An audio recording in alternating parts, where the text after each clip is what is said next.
Good afternoon. How's everybody doing? We're in for a different type of stream today.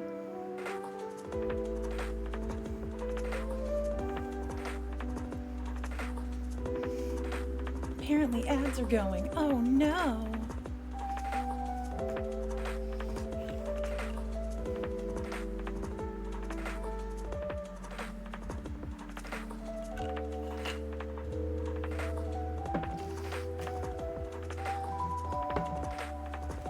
It's okay. That gives me time to like set up all the stuff.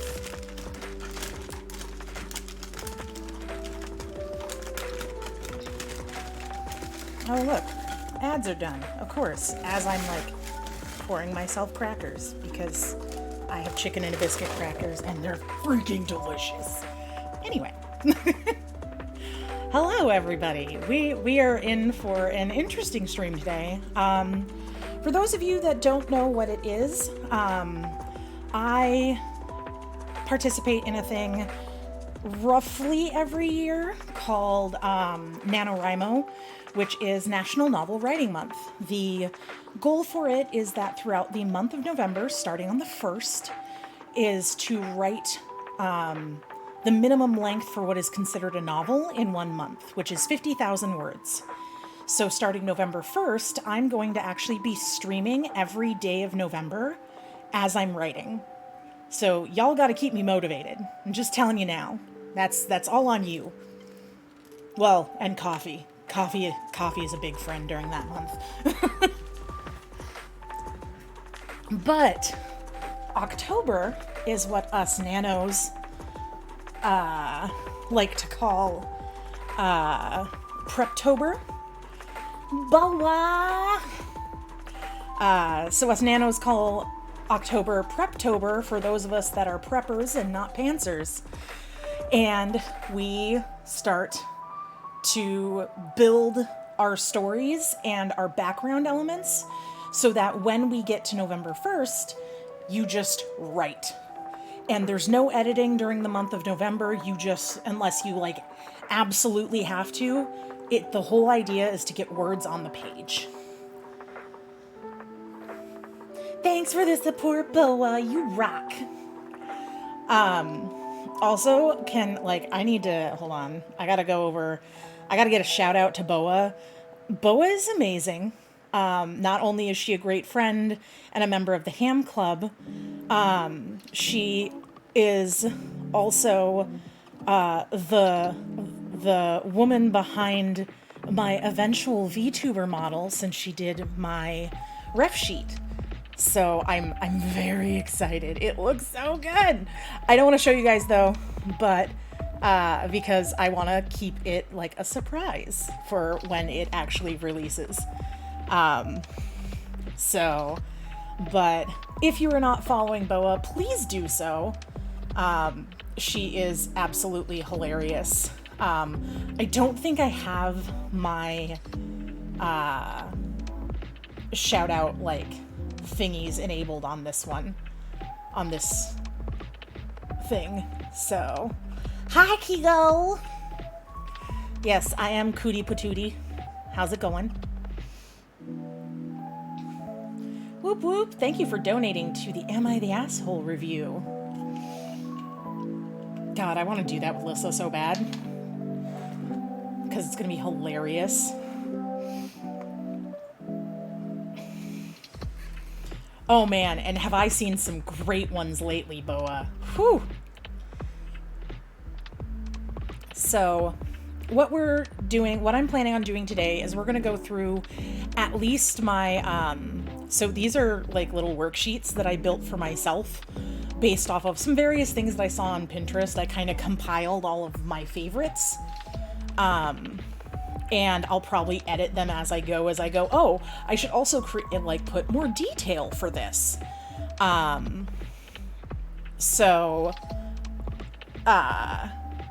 we're gonna get started. So the first little thing that I have up here is like your political system, because this is my Create a Nation page. And we're kind of going with like a modified democracy for it. I want to insert a row below and let me do the thing. No, we don't want that checked. We just want these all selected, and we want them merged. Okay.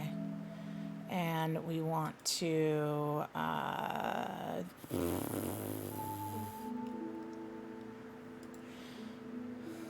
few more cell actions. Let's see. Format. Where is it? Can I take away the checkbox?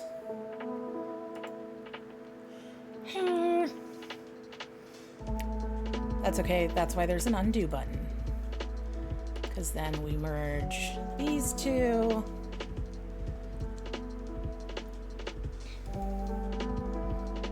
Really? I don't... Are we gonna do this? Are we gonna do this, Google Sheets? Really? Is this...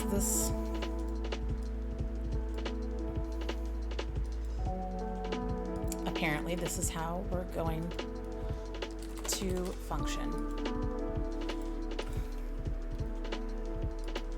That moment that you forget how to remove shenanigans. Eating a late lunch since I kind of woke up at 11 and went, man, I'm not hungry, and now it's 3, and I'm like, maybe sustenance. Having pasta with homemade pesto and chicken I grilled yesterday. That was in like a Hawaiian style marinade I put in a grill pit. Oh god, that sounds so good, Kiko.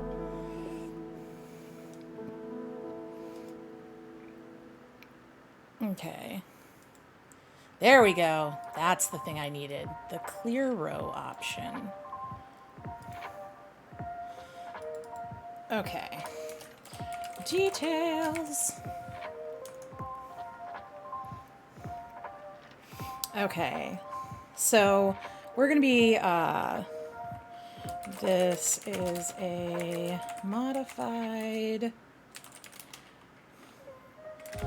version of democracy. So while things are still voted on by the people due to corporations' influence on politicians, the corporate agenda silently outweighs the want of the people. Da, da, da.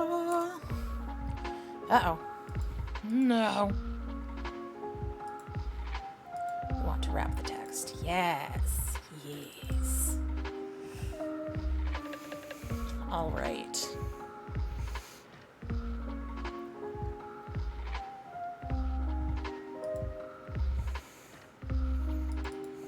Version of democracy in the US. Okay. So, I'm trying to think of like, so this is supposed to be like a sci-fi novel. So this is going to be something that's set in the future. We're talking like crazy shenanigans from who knows where. Like, what is the, hold on, current U.S. population? Okay, so we're at like 332 million, roughly. So,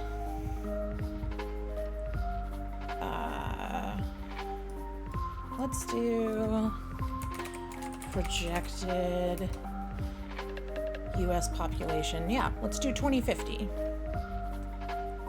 So they're expecting to hit about 400 million. Hello, Stoic. Ara, Stoic. How are you doing this afternoon?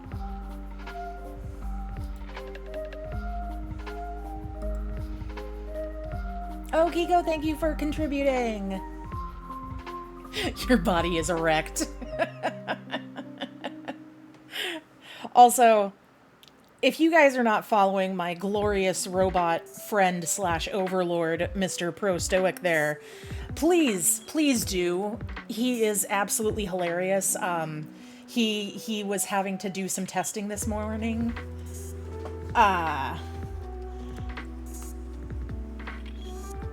Oh no.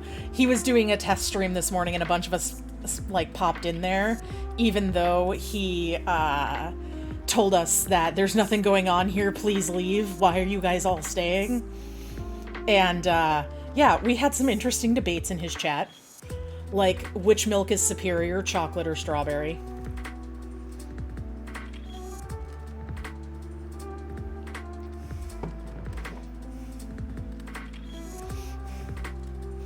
Mint milk is goated. Hi, Rands, you're cute. Rands is 100% cuter. Like, both in his digital and real life forms. Like, Rands is adorable IRL.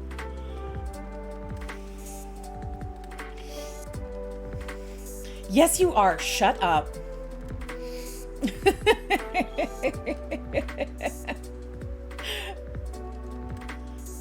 Rands does look good in a fishnet top. Like, I never thought I'd ever see someone that I'm like, damn, boy looks good in a fishnet top. But Rands rocks it.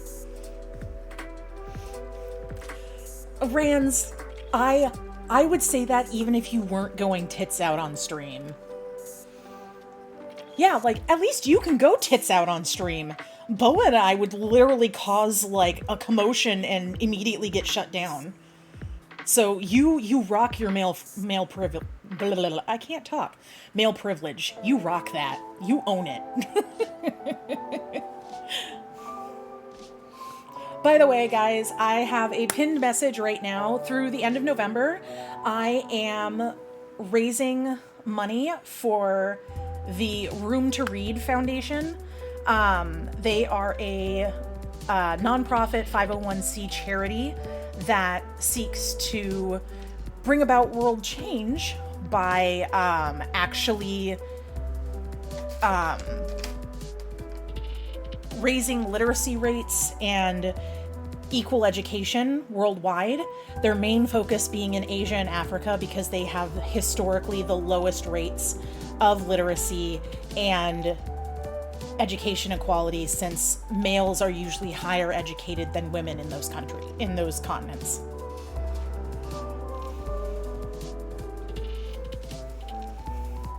Okay, so if we're talking 2050, we're looking at almost 400 million. If I do, I think I'm going to make our the population be around 400 million, because that feels appropriate for kind of the landscape I'm trying to build. So thanks, Rands. I literally went on Spotify and searched DMCA free, and I came up with this amazing DMCA free lo-fi list, and Ghibli is sprinkled in there with, like, I saw that there was some Animal Crossing stuff in there too.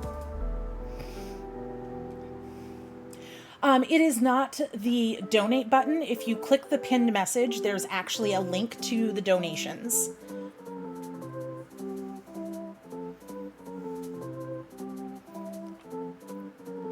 Or if you have your phone, you can scan the handy QR code that's on the other side of the screen from me. Yeah, you have to scroll. I'm sorry. Okay, so we're gonna... about 400 million. Let's see, what is the area of the US in square miles? Okay, so 3.797 million.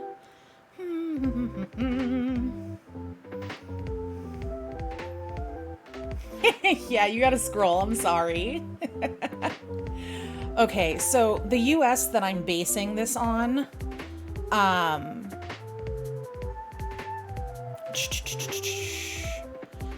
going to imagine that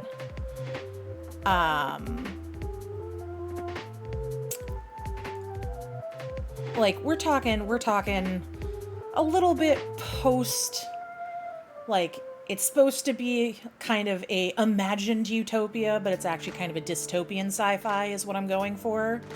So I'm going to say that some of our area here in the US has shrunk. Like we've lost some square footage, so it's compressed a little thanks to like earthquakes sinking part of California and just permanent flooding over on the East Coast around Florida and the southern part. So, oh, thank you, Kiko. You're such a sweetie.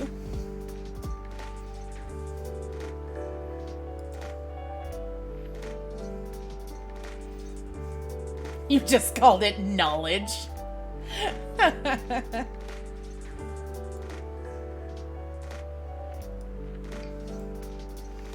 I need to...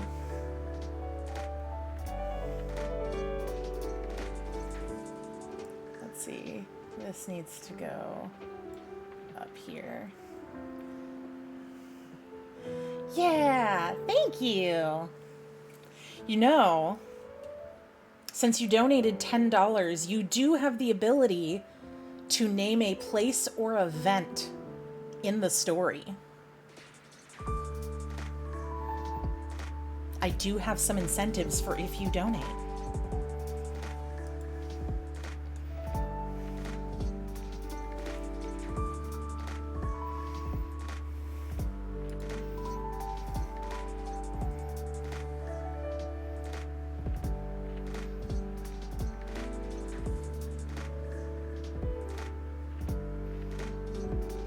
Aww, that's a sweet way to look at it.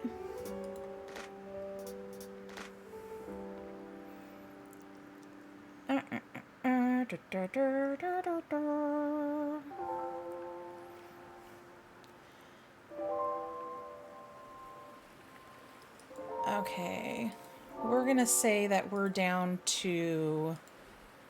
What? Nope, don't do that. So we're gonna say that we're down to 2.984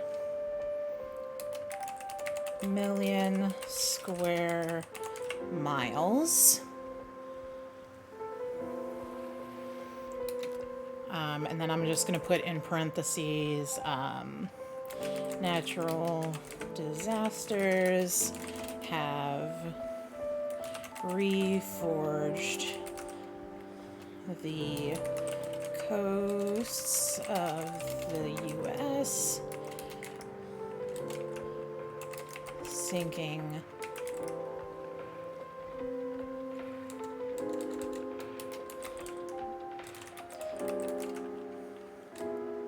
/ flooding areas on either coast. Whatcha? Oh, who didn't do wrap text? I didn't do wrap text. There we go. We don't have, the only event that I really do have is that,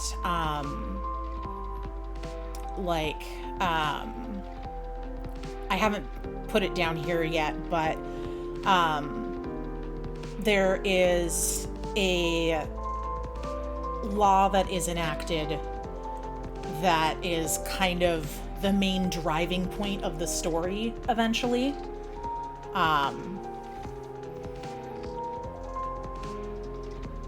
So there is room there to play with, for sure.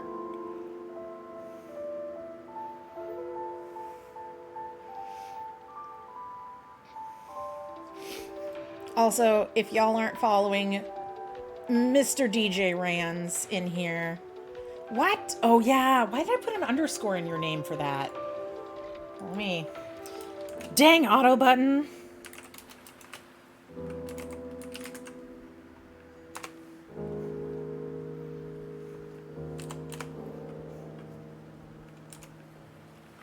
There we go. Give Rands a follow. I'm gonna fix that right now.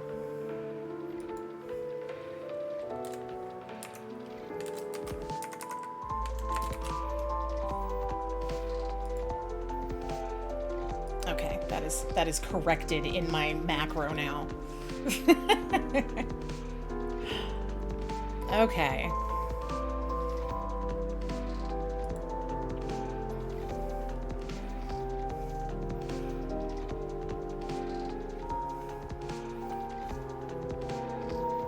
We are not going to talk about the spelling errors in these right now. I'm just going to fix that.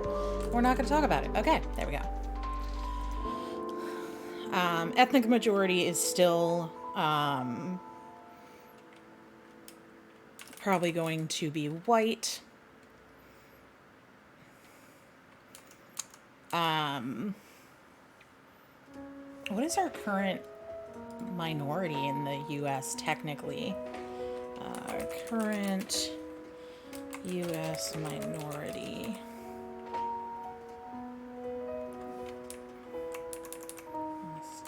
Ethnic minority. Okay, Asian is currently the ethnic minority.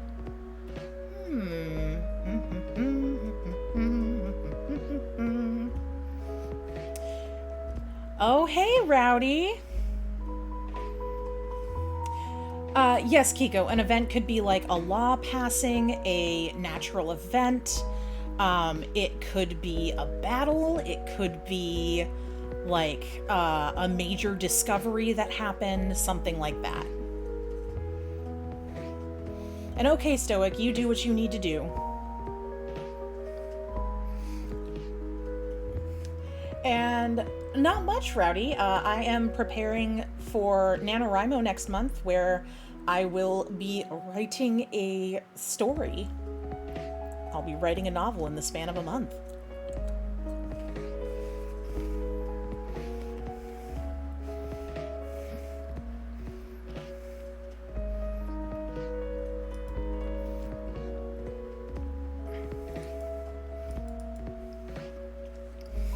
Ethnic minority, we're still gonna put that it's Asian, keeping it the way that it is.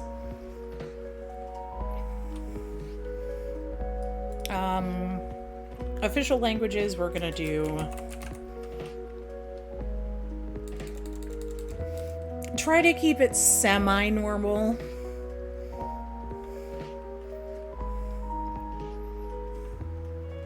So, American English.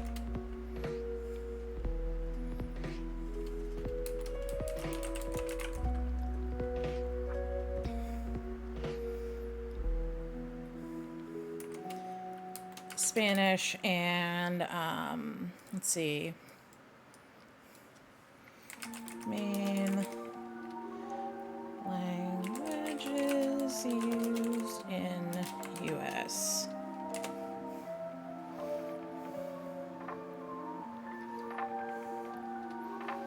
You know, I find that fascinating that Asia is the ethnic minority, but Chinese is our third most common language.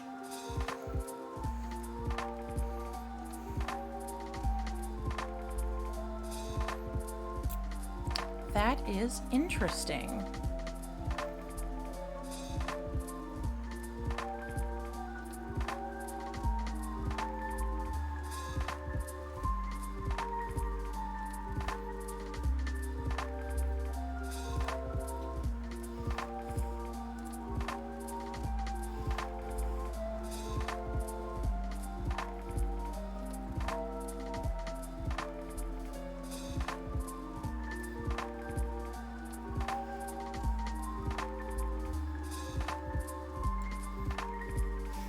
All right.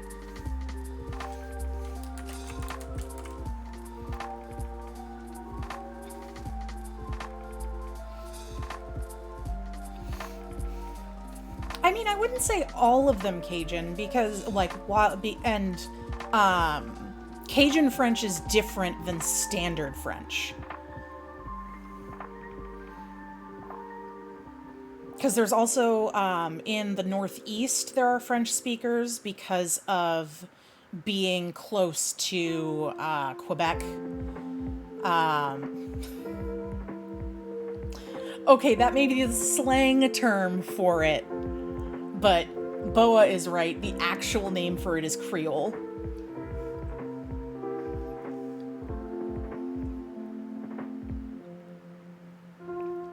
Tiarna, how are you, love? Mwah.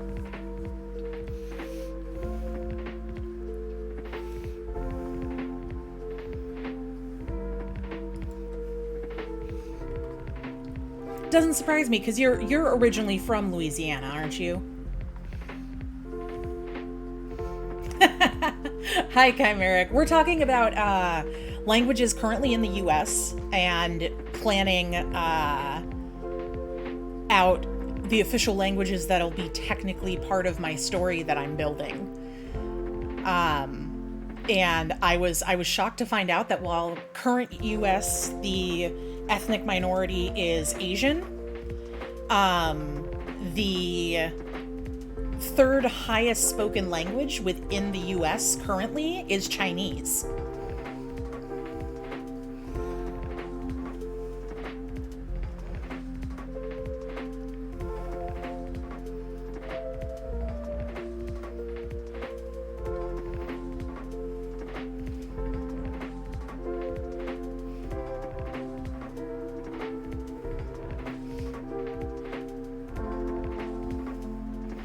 Oh, Tiarna, mentioning the Navajo and the Sioux language, aren't those on a resurgence currently because their people within their culture are trying to revive the languages?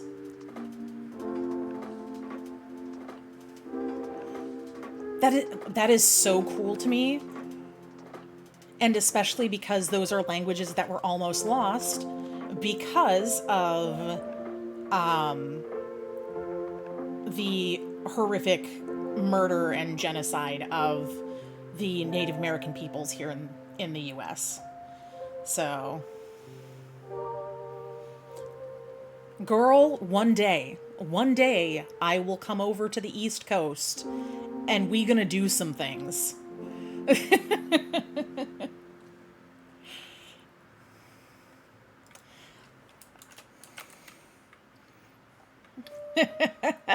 Boa's like, no, don't leave me out. Okay, let me catch up on shout outs here. Mr. Rowdy Cajun there is, as we were mentioning, a good old southern Louisiana boy and does a lot of like first person shooter and strategy style games. He's still a baby streamer and could use a lot of love, so by all means do give him a follow over there. Yes, and he is a swamp thing, so oh, chimerics are on that side of the US. Ugh. Well, here's a little, I have a little thing to reveal to you there, chimeric. I'm from South Carolina, so I think I can handle it.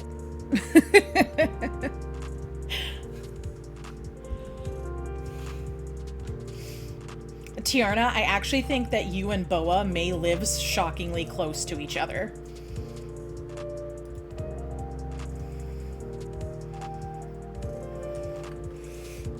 All right, now that Cajun is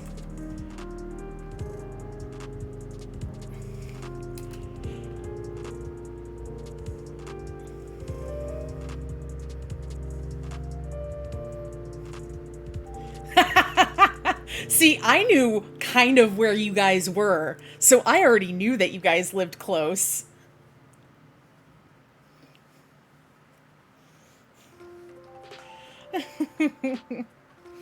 Okay, tell me if you can work in any of this. I can rethink if it's bad. Public schooling starting in middle school is required to rotate through different dietary types to give children more exposure to various food diet styles, causing decreases in overall obesity, but an increase in dietary deficiencies. Huh. I actually really like that. Okay. I'm literally copying and pasting that.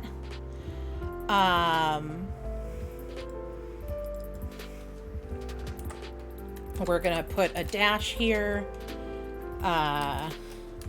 Date to be determined.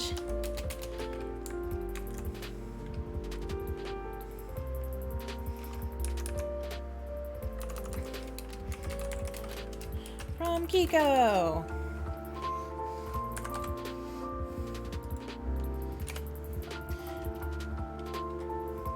I have that marked in there.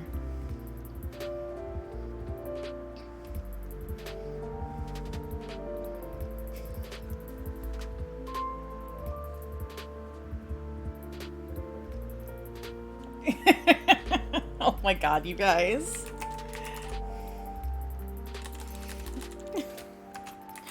I've got all the Virginia natives in my chat.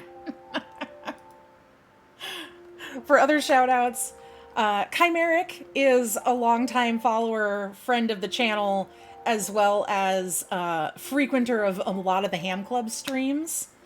And he has recently started streaming, doing his art and things, which is absolutely fascinating. Like, I watch a lot of art streams because I wish I could art. I can't. I do fiber arts, which one day when I get the proper camera set up for it, I want to do streams of that.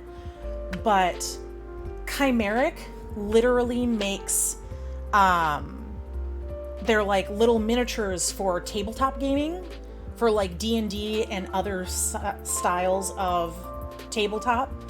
And they're all printable. You can assemble them yourselves. Things like that, and it is fascinating watching him work and how things, like how an idea starts out and then seeing how it finishes. So if you are big into tabletop gaming, definitely go check out his stuff, as well as check out his things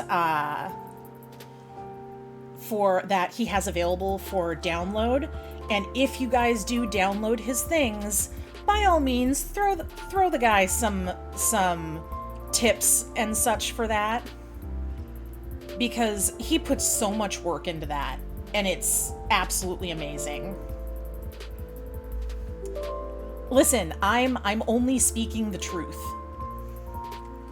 Also, I misclicked something and Dixper is trying to start up on my computer, and I'm like, can you not?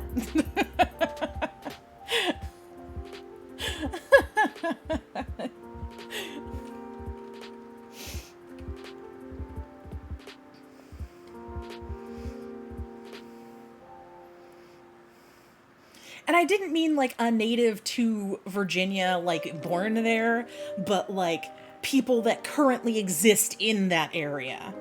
I visited DC in early 07, in March of 07. And I've wanted to go back ever since. So hopefully that is in the cards one day in the future. I'd also like to go back and visit South Carolina. Because I haven't been there since my parents moved away from South Carolina when I was about a year old. We made it through Hurricane Hugo, and then my dad got stationed in Illinois, and we moved. So that should give you all a guess about how old I am.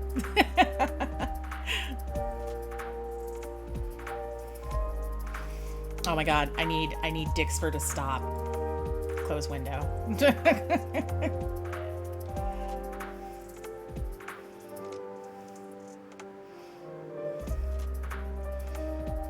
Yeah, I was born in South Carolina, and then I moved to Illinois with my dad in the military, and then his next duty station was in Washington State, which is where I still am.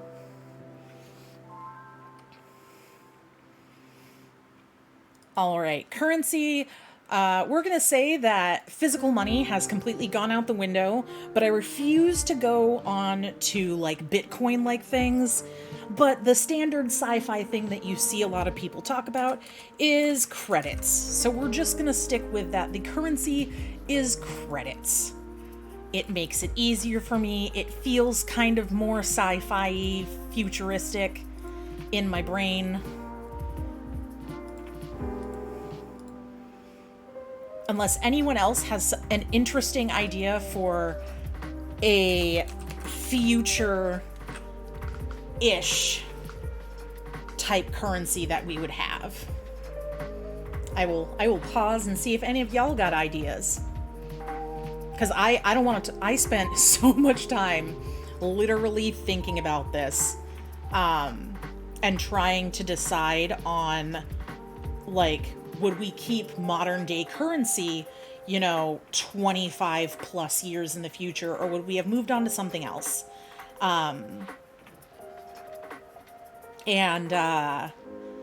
It also just seemed weird to keep the modern day money system when some of it is already outdated. Like, I like the idea of it being a semi-barter system.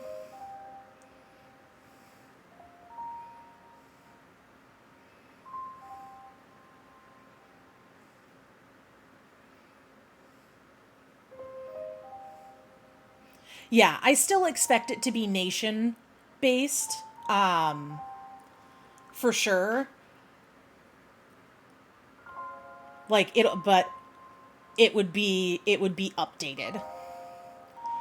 But I like the idea of like that maybe like the lower class functions more on a barter system.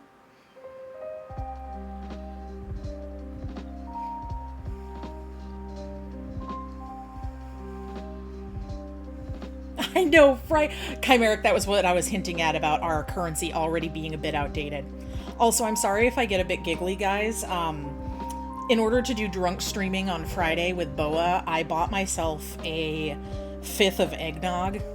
It's Pennsylvania Dutch eggnog. And I realized there wasn't much left in the fridge, and I'm like, I need room in the fridge. And so I'm day drinking. Blisky! You beautiful human, you. I'm pretty sure you're individually just carrying that. Oh, did I not bring that over on this? Hold on, I gotta bring all of my sound alerts and stuff over.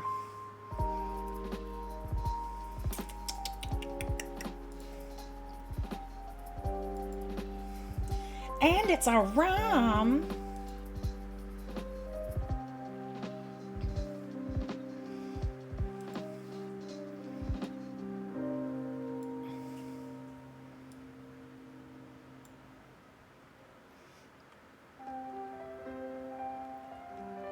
Okay, Flisky, let me see if I can...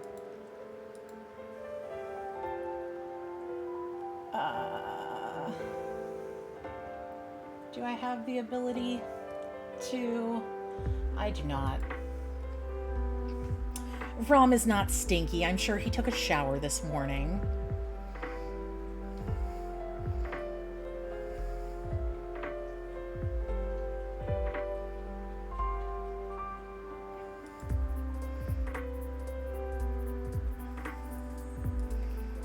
Okay, Flisky, I returned your points. Can you do that again to see if it's working?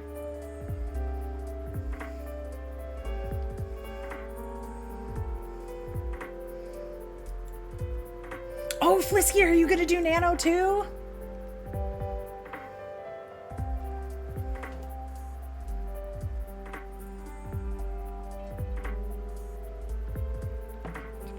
Okay, well, in 3 minutes. Sloppy. Okay, there we go. It's working. I was like, why isn't it working? No! So, Flisky, I'm actually, I need to talk to Hero because I want to talk to Hero about getting a, like, quote-unquote writer's room channel set up and like a voice chat. So throughout November while I'm streaming, I can have like other writers that are working on Nano pop in and join me. And we can do like word sprints and talk about our stories, and if we're stuck, like try to hash it out with each other, things like that. So if anyone else is planning to do NaNoWriMo and you want to take part in that, by all means, join the Ham Club Discord, which I just put a link to in the chat, and we will do that. Chimeric, NaNoWriMo is National Novel Writing Month, so throughout the month of November, the goal is to reach 50,000 words by the end of the month. So it's like 1.8k words a day that you technically have to write in order to reach that goal. And it's a fun exercise. And then the website for Nano actually has like, they have offers for people to get like different like software to use. Like right now they have offers for, let me pull this up here.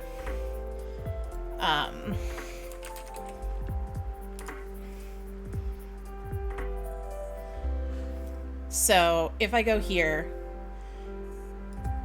and Writers Resource Hub, so they have like pep talks, and these are all like letters that have been written by actual authors that are well known, and they send out one every week, and this is like the archive of all of them. There is a prep thing that gives you resources to help you prep your actual stuff. And then like it goes through like the now what months, how to finish your novel, doing revision, if you're doing a memoir. There's the coach archive, and then they also have I think it's under Nano Prep. So like it goes through like Nano Prep 101, sparking the idea, character questionnaires, things like this. I'm trying to find, there is a thing.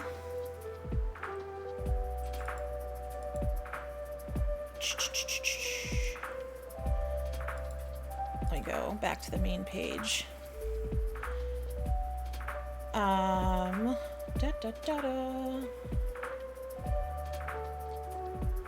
Oh, here we go. So if you go to like my offers, like it'll be like, hey, you know, you can go and get like X% off of all of these things. So this is like a drafting device that is distraction free. First Draft Pro is a writing app that you can put onto your computer. Pro Writing Aid is another tool. The one that I'm looking at possibly getting is Scrivener, because I've heard a lot of good things about it. I've heard there's a little bit of a learning curve with it, so I'm not sure if I want to launch into Nano using it for the first time. So because First Draft Pro is, I believe is free, yeah, October 1st to November 30th, I may get that one. See, Scrivener is amazing because Scrivener, it actually allows you to like set up a plot. You can set up like boards within the entire thing to like for each character. That's like a vision board type thing, as well as having your novel all in the same place, which is why I'm like, ooh, that sounds wonderful.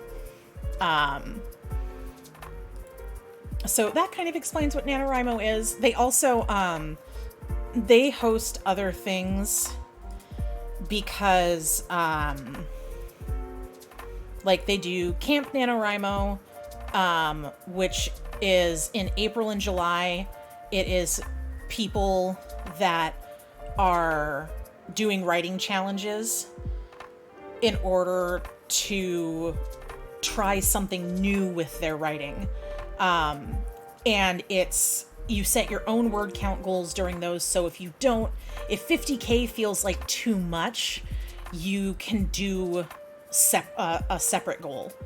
And maybe do half of that, do like 25K. So you'd have sub 1,000 words a day for each of those months to do. So, but they also, like, NaNoWriMo itself, the organization, actually takes money and helps put it into writing and reading programs everywhere. They're really great, and absolutely goofy. So, but like the great thing is that you can go in and, there's local partners for places. So you can go in and find places that are going to have like write-ins and that are going to host like, oh, we're going to have, like one thing they did last year, and I need to find out if they're doing it this year again. They did a train trip for the Seattle region where you got on a train in Seattle and you rode down to Portland and then back, and you had dinner and everything. And it was on the first day of November, so that everybody brought laptops and computers and just sat and wrote the entire time while chatting with other writers that were doing the same thing and that were from your area, so that you can make connections with other writers to spend time with them and get involved with them and make lasting connections of people that you can talk to and hang out with and really like get your writing going if you need to throw ideas off of each other. My local area actually has a Discord that we're all in, and like for each day, our municipal liaison has been writing, like putting up a prompt each day to ask about our stories. So like today for day 9 is world building.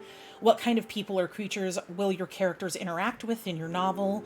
Are there any special flora or fauna that make your setting unique? And so you have people that are obviously doing like more fantasy science fiction that have like vampires and merfolk and imps, and kind of the magical side. There's someone who's like, I'm going to have reanimated corpses. They're like the mad scientist type, less like zombie type. And then like I mentioned that, a lot of my novel is mostly going to be humans with a bit of like basic AI in there. But I'm putting interesting flora and fauna that have kind of been taken from our current flora and fauna that we're used to and genetically modified and altered, because the world, like the area, has become so overpopulated that there isn't parks or things like that anymore that wildlife live in. They all live in like on top of buildings in reserves and places like that in order to be able to survive, because they like the population on the ground is so insane that it's not safe for animals unless they're like house pets walking around with humans. But they have to be able to survive with like artificial light or more light than they're used to and things like that. Let's see, back to our next thing. We're not going to have colonies. The next question is interesting because it's asking about slavery. And it's a yes and a no answer, but I'm in between on that. And let me explain why while I write it out in here. So, while there is not your typical style of slavery due to, yeah, it's a yes with an addendum. Due to people being microchipped in order to bypass their medical conditions that affect their brains. They are a quote-unquote slave to whatever conditions are set to have them run at.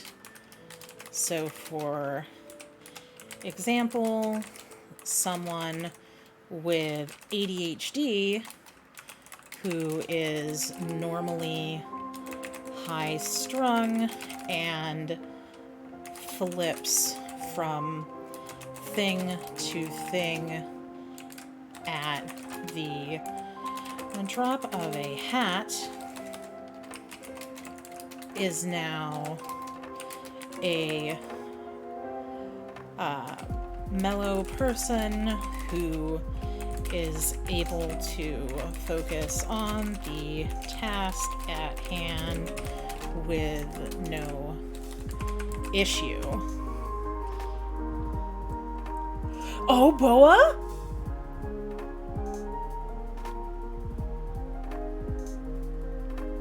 That's so exciting! Yay! I'm gonna keep my fingers crossed for you. That's amazing.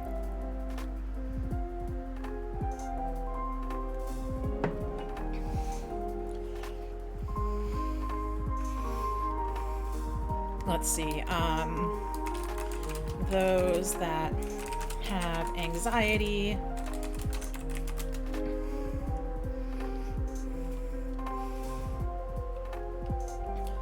would be more willing to go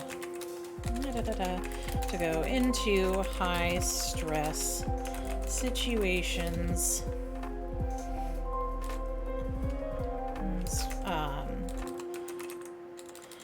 and walk away with little to no repercussions, little to no repercussions, since their brain,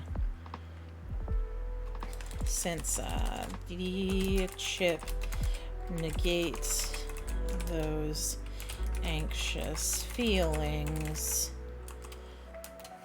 so on and so forth.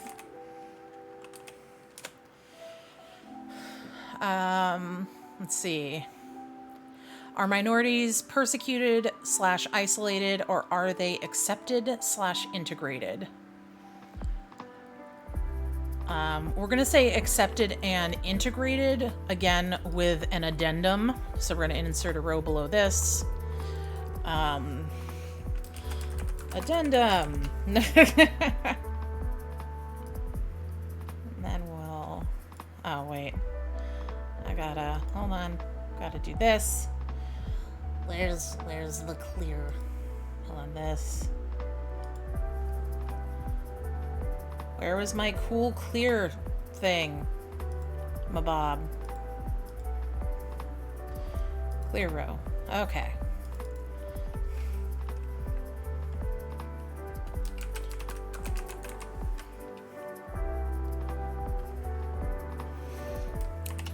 That's because there's reasons for that, Chimeric.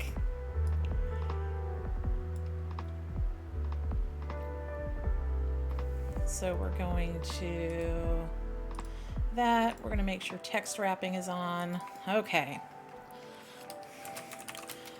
While ethnic minorities are accepted and integrated the world has shifted to persecuting, we're going to put neurodivergent people instead, no matter their status or place in society, if their brain function is decidedly quote-unquote abnormal, they are chipped and regulated soon after the discovery.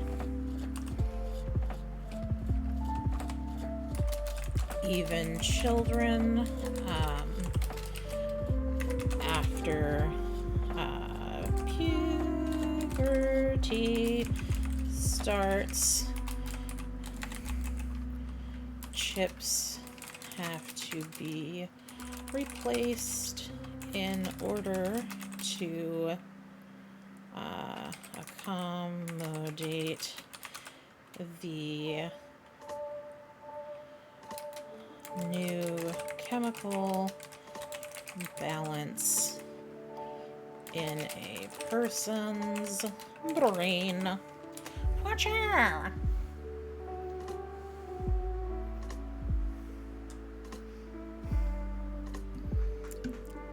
Flisky, why are you revealing the literal thing that's going to happen in my novel?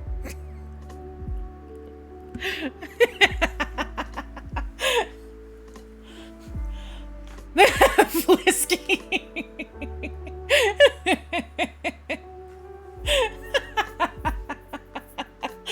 Spoilers. No, so let me tell you a little bit more about this novel. No, it's fine. That's what this is here for. Like, that's why I'm doing this. So as someone who has ADHD and is autistic, I never grew up with stories where there was a girl that was a main character that was autistic or had ADHD or acted at all like me.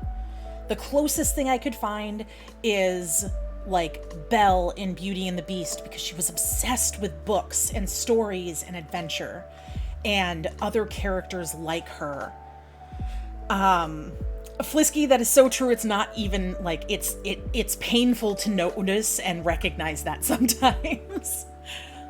So I learned a few years ago about a program, or not a program, but a movement called Own Voices. The idea is that people write about their own ethnicity, their own disabilities, and neurodivergence and everything, to put stories out there for kids and teens to see themselves in literature. So I wanted to take kind of the dystopian female heroine trope and kind of turn it upside down. So what I'm going to have is I'm going to have this female character who, her family is kind of the head of this company that creates the microchips that are implanted in people. And so she's kind of the face of the company as like the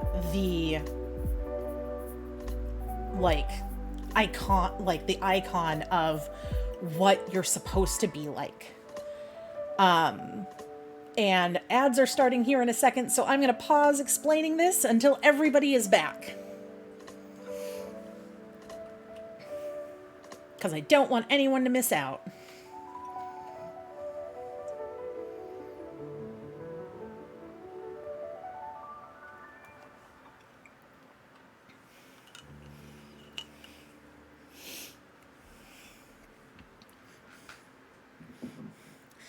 That's because you're a dirty hooligan who uses ad blocker. Ooh, oranges.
I do have hooligans, but they're my hooligans. All right, everyone should be back from ads. So the idea is that this girl has been kind of the face of this movement since she was born, as the perfect example of how well the tech works. And what ends up happening is that she gets the new chip installed after puberty, and something doesn't function right. Something short circuits it. Like, her brain is just like, I've had enough of this, and breaks it. And then it's navigating this world where all of a sudden there's so much sensory input, but even though it's scary at first and it's a little too much at times, there's something beautiful about it. There's something beautiful about seeing the world differently than other people. And how even though things do get hard and things do get frustrating at times, it's okay to have those feelings. And it's okay to still be different and have that extra input and everything, because that's what makes the world worth being a part of. Because she's like, before then she'd always felt like something was wrong,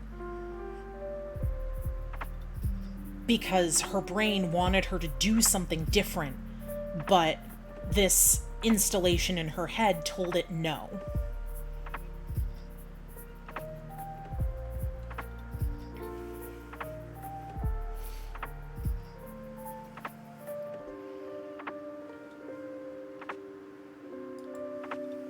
But yeah, so that's the idea behind the story. Yeah, basically, her brain is just like, this is bullshit.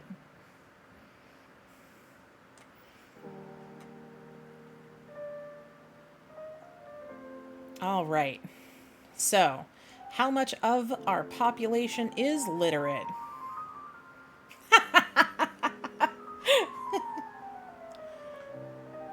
Yes, Boa, this is.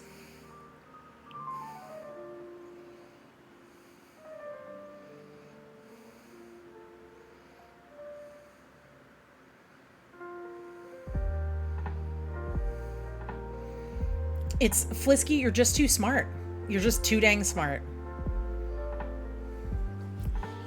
Okay, so how much of the population is literate? Like, I'm pretty sure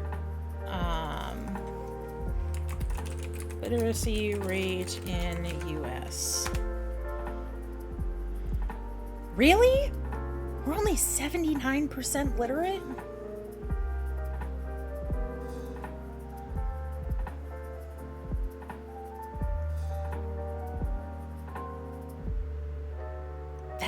That's crazy.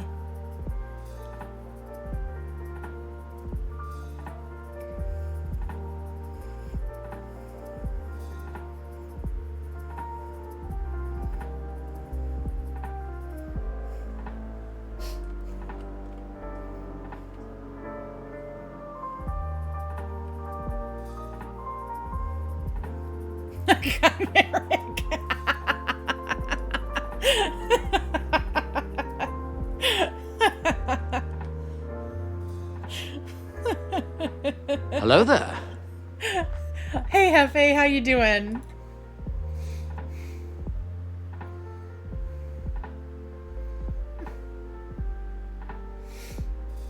Not allowed to talk during movies because I give away plots. I have the same problem. Like, not gonna lie. Before I started streaming today, boyfriend and I were watching the first few episodes of Castlevania Nocturne. Without giving anything away, during episode 1, I saw a specific character and I was like, yeah, that's one of the bad guys. And he's like, no. Legit episode 3, he's the bad guy. Bam.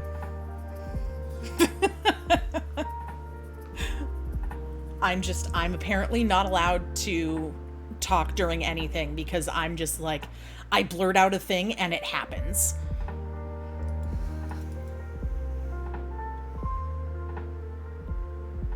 Okay, so how much of the population is literate? We're going to put that it's 85% and rising since this initiative. I figured you would know, Hefe. Yeah, Adam and I got through episode 4. But literally, it was like, I'm pretty sure that guy's a bad guy. And they're like, no. And I'm like, yeah.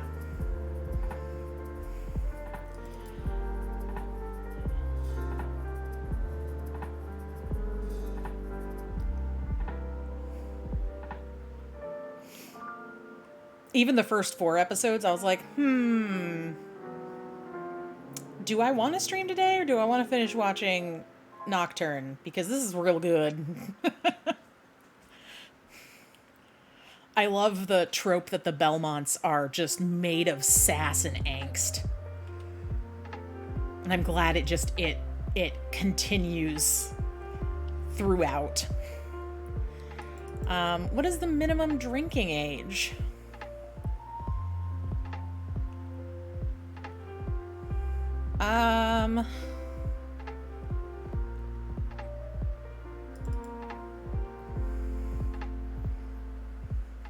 Right?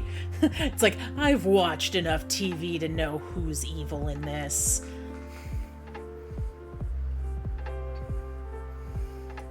I don't think we have to worry about drinking in this novel. But we're gonna put that it's 25 for shits and giggles. 25. Due to this being when most brains have fully developed.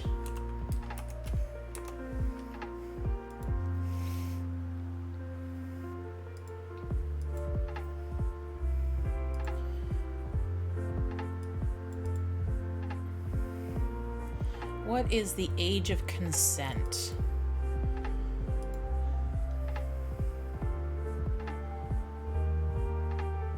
Like, so I'm trying to decide if we're talking age of consent, are we talking like when a person gets to have their own bodily autonomy?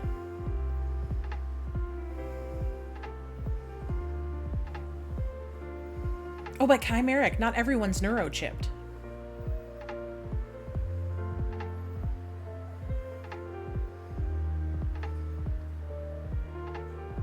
Because if we're talking about when... I mean, true. That brings up an interesting question, chimeric. So if someone's neurochipped in order to bypass, like, chemical imbalances in their brain, if they were to drink, would the brain overwrite the chip, or would the chip overwrite the intoxication?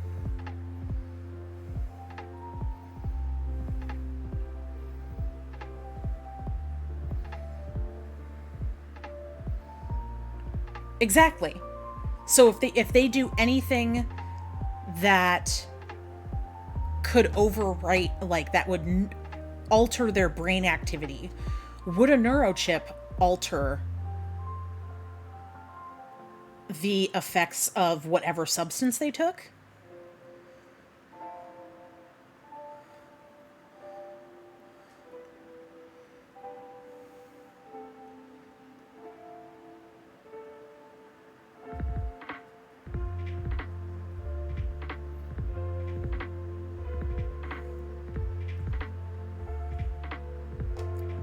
I mean, that depends, Flisky, because some people equate alcohol to being a type of drug.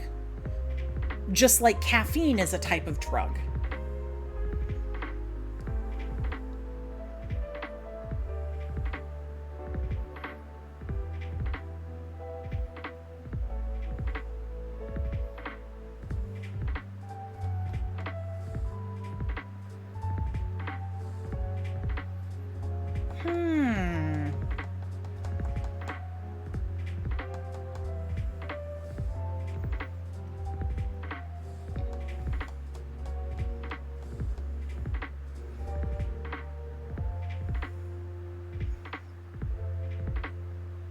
Maybe that's what happens.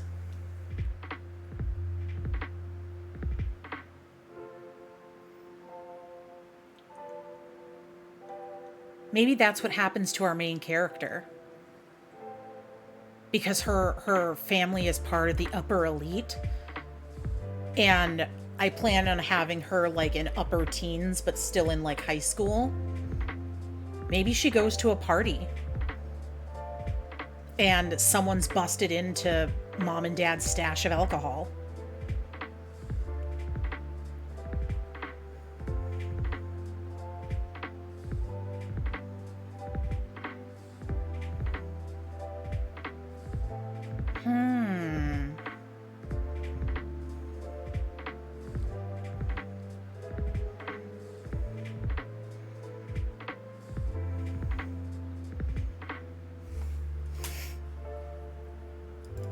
Putting in other details now. How would mind-altering substances affect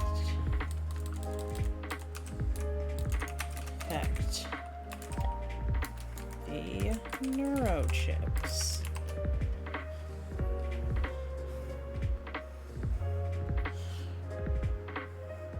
Yeah, waking like and like maybe she feels like some of the autistic like sensory things is because of being drunk, and then when she wakes up and it's still altered.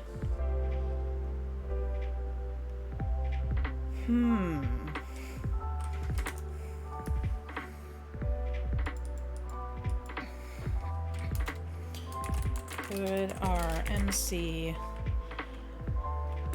have a drink at a party and the alcohol causes her chip to malfunction? What would that look like?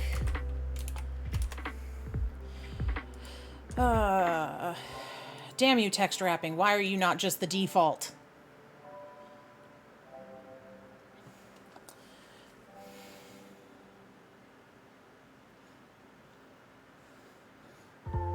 I think when it comes to mind-altering drugs, a neurochip might overwrite it. Meanwhile, things that affect the body just affect the body, like alcohol still kicks your liver's ass.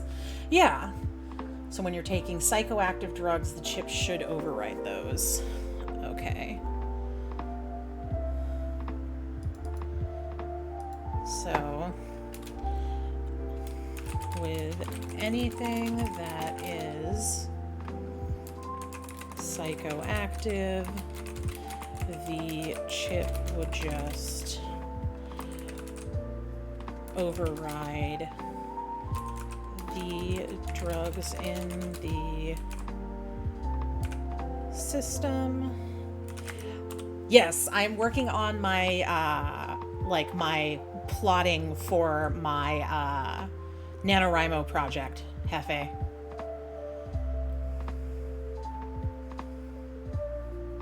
Because during November, I will be streaming every single day as I write a novel. While also raising money for it's a literacy charity called Room to Read. So I am raising funds for them to help bolster literacy and education rates worldwide.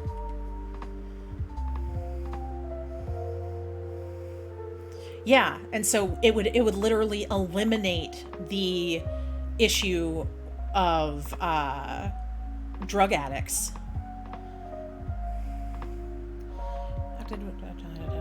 Override the drugs in the system, whereas something like alcohol, it wouldn't be able to counteract because it affects the whole body, not just the brain.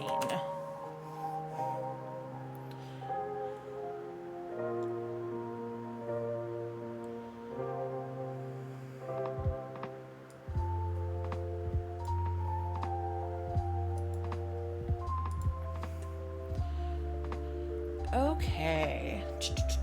Plot. But yeah, that's a good thing to point out there.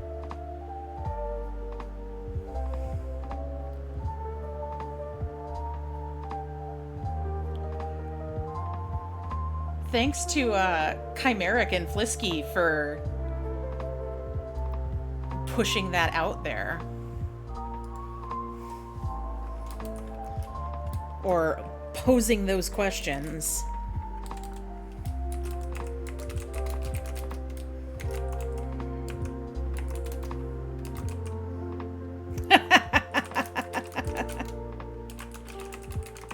I mean, you would think that I would have chimed in with ideas like that, considering I've been drinking eggnog all morning. Which, by the way, that is done now. I'm drinking water.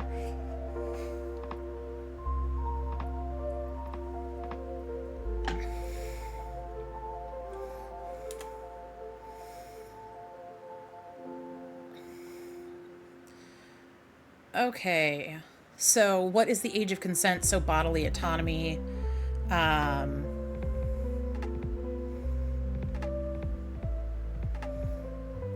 Good point, Flisky.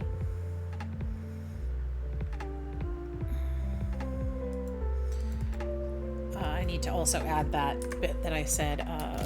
This would also help to mitigate the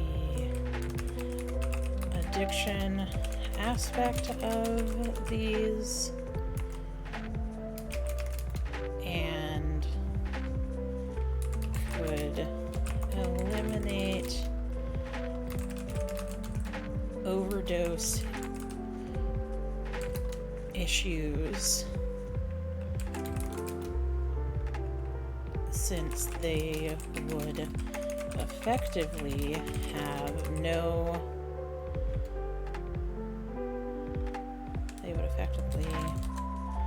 give no reaction to anyone who is chipped that takes them. Da-da-da.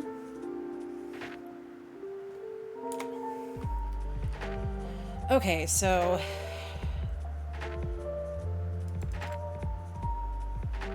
age of consent, I'm gonna stick it at what kind of the average here in the US is, because I believe US age of consent is 16 is when you kind of get your bodily autonomy to yourself. So, age of consent in the US. Okay, in the majority of states, 34, it is 16 years of age. In the remaining states, the age of consent is either 17 or 18. Note, some states have marital exemptions. This table assumes the two parties are not married to one another. All right.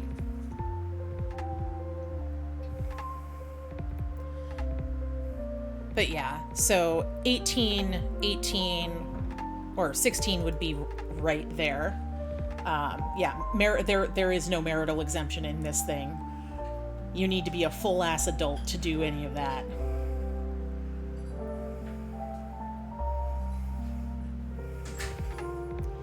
Okay, is there mandatory public or military service? No. We don't do that. Yeah. I will put while public service is encouraged due to it contributing directly to a community, or directly to the community you live in. Military service is entirely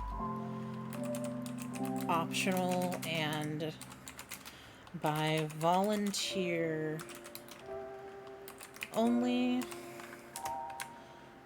Is entirely optional. Also, if I put, and by volunteer only.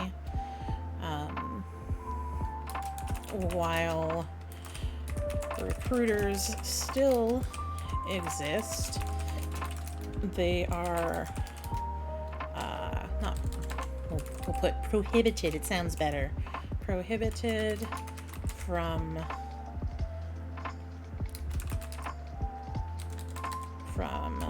doing their work on school grounds or within 500 yards of school property.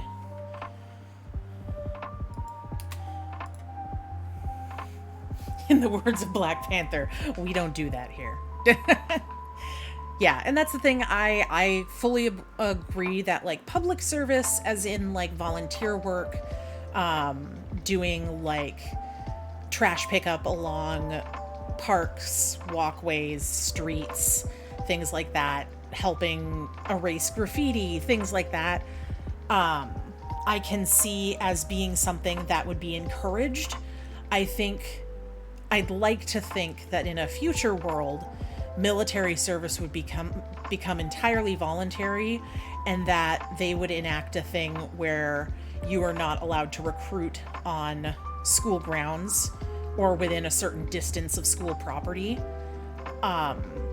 because obviously kids' minds are still forming and making those, and like still trying to learn at that point, and recruiting a child, a literal child, before they've hit the age of adulthood just feels wrong. And I don't want to perpetuate that as a normalcy.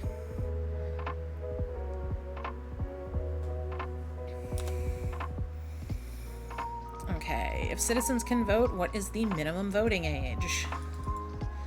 We will keep that at 18.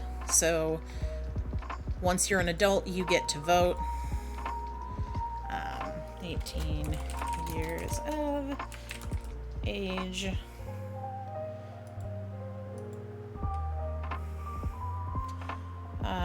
What kind of climate is there? We're going to have it be a temperate climate. This country borders ocean. What countries border this one? Since we're still doing this, we're going to have, obviously, our current neighbors, which are Canada and Mexico.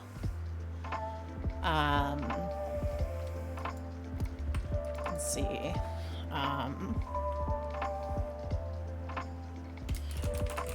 Relations have improved over time.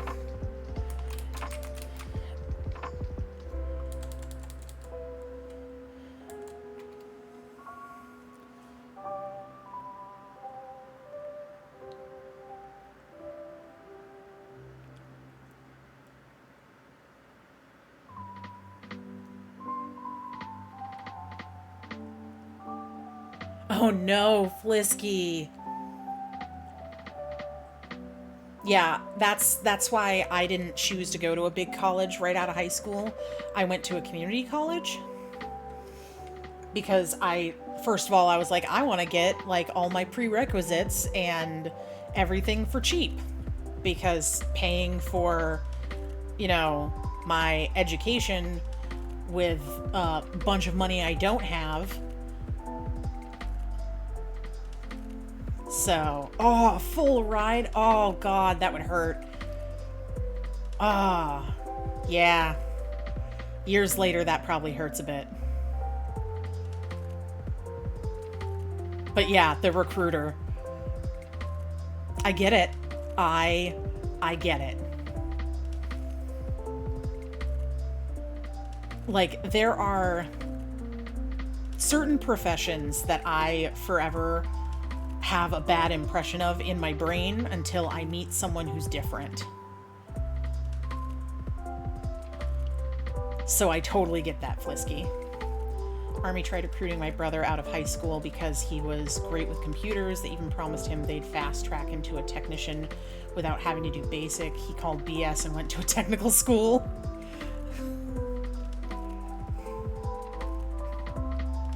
Yeah, Hefe, your brother took the right route there. Flisky, you were a kid. You can't blame yourself now.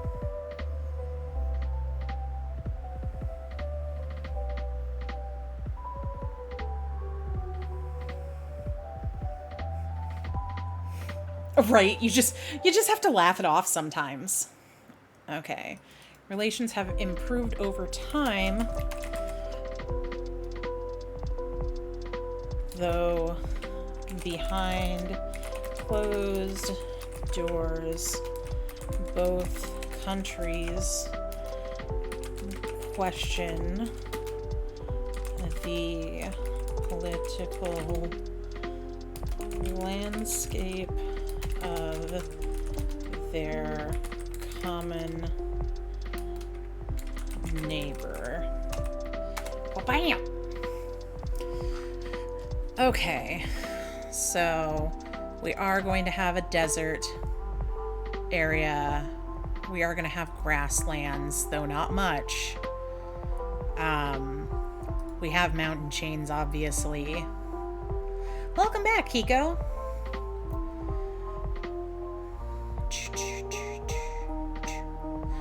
Work is stinky. I'm sorry.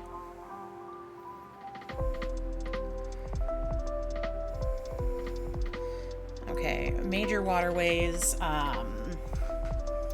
Let's see.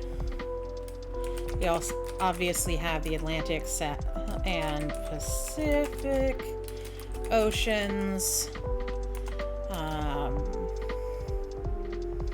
Have the Mississippi River is another main one. The Colorado River. I think those are the major ones that we have here in the U.S. Major waterways in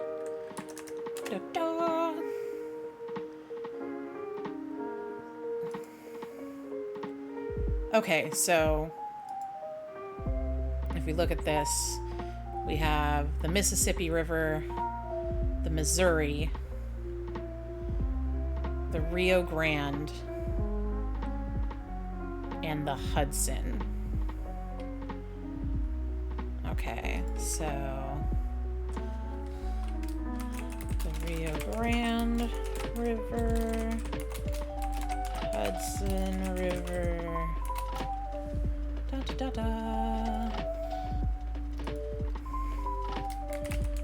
Missouri River, and the Columbia River.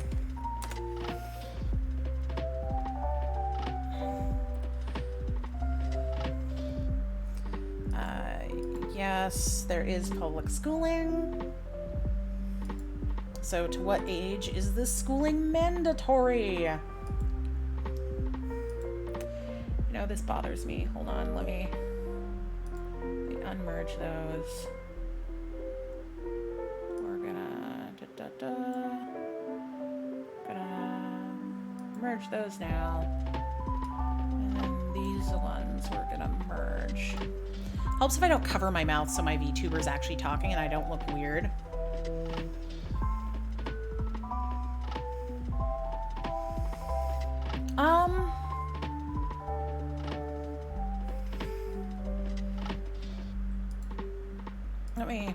Let me pull up the big version of this map. Not that one. Open image in a new tab. Tell me that's bigger. No, that's not.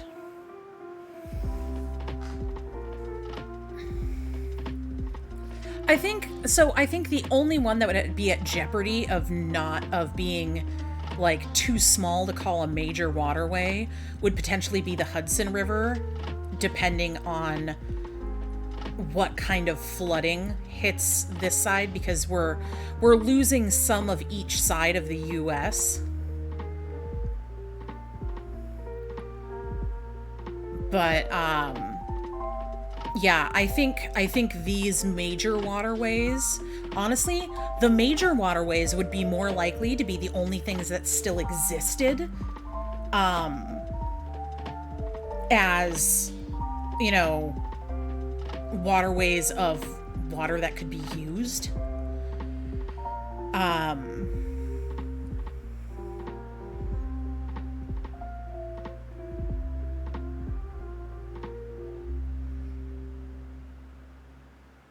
Just because everything else would be tapped into and utilized.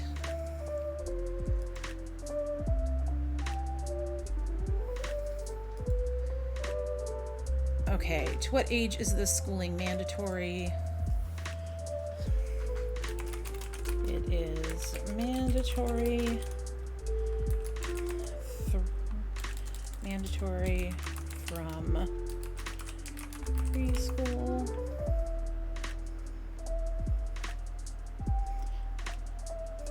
Did we say no communities this time around? What do you mean no communities? From preschool through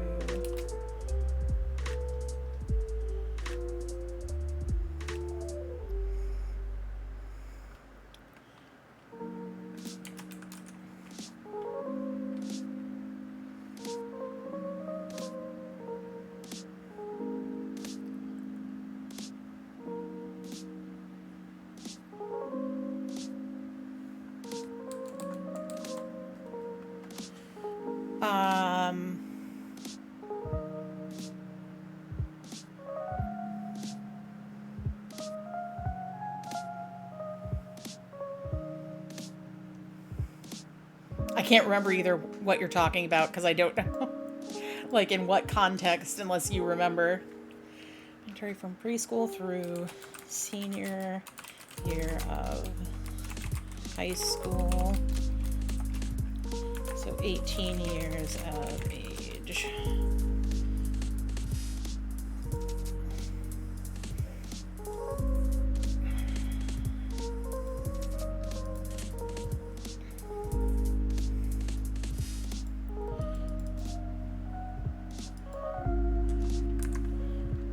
Preschool, we're going to start at 3 years old.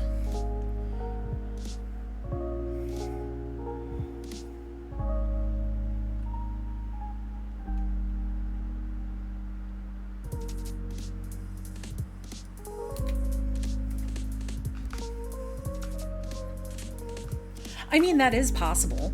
I could see doing that in areas where flooding has happened, but you still have like high rises that are sticking up above water. And so they like fill in where the water, like the floor just at the water line, to make sure that water doesn't push further up into the building. And then still have people living there with like docks connecting things.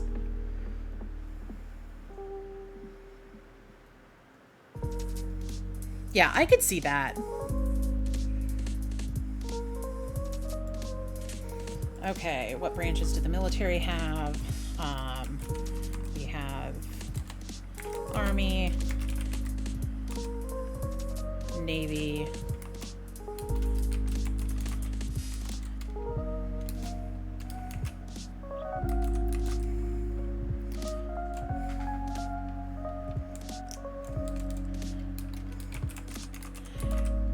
okay, I'm gonna make some people mad.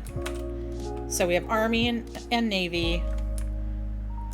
Army and Navy. And then we're going to put a thing here.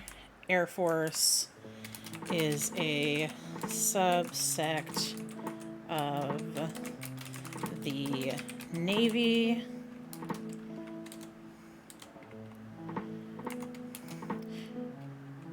And Marine Corps is a subsect of the Army.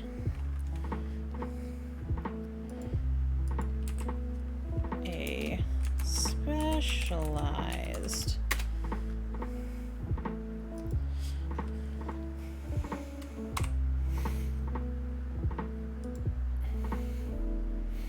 I mean, unfortunately, the military is still going to be large. Our country would still be kind of somewhere in the middle. They aren't exactly warlike, but they aren't entirely neutral.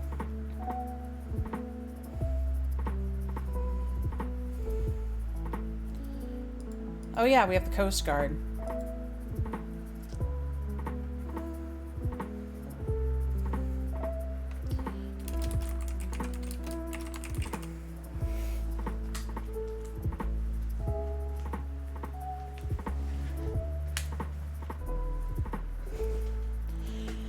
Listen, Space Force isn't a thing. I refuse to acknowledge that.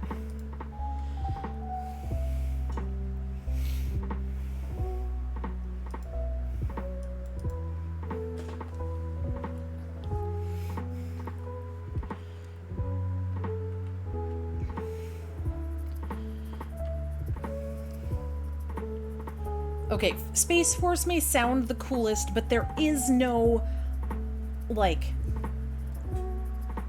Exactly, and we don't have alien invaders or anything.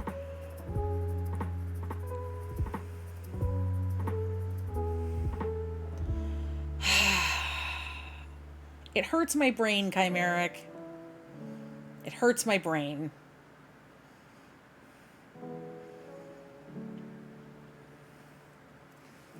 Just does. You can't pay $10 to add aliens. Adding a race is not an option on the donate chart. If you donate $5 or more, you can true. Donations of $5 or more mean you can name a company, a band, or an item. $10 or more is a place or an event. Or if you do $15 or more, you can name a character.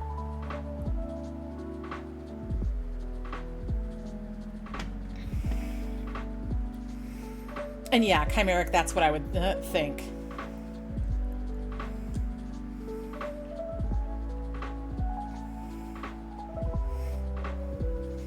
Flisky, can I just be a character?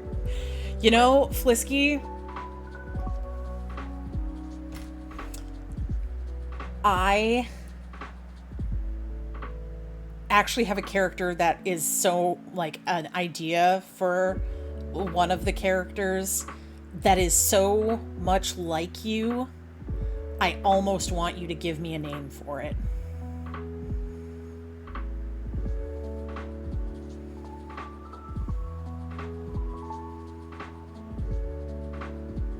Because they exude chaos gremlin energy.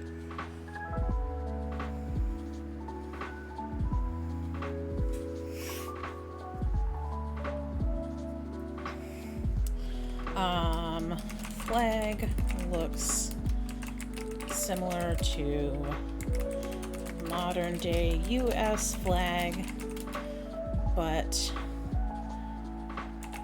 it has only 48 stars, as Alaska was sold to Canada.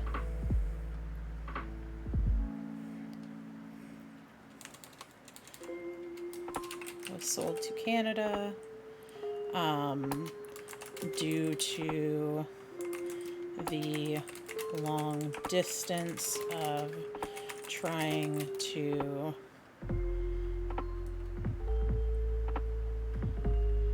navigate to it in times of crisis. And Hawaii became an independent nation.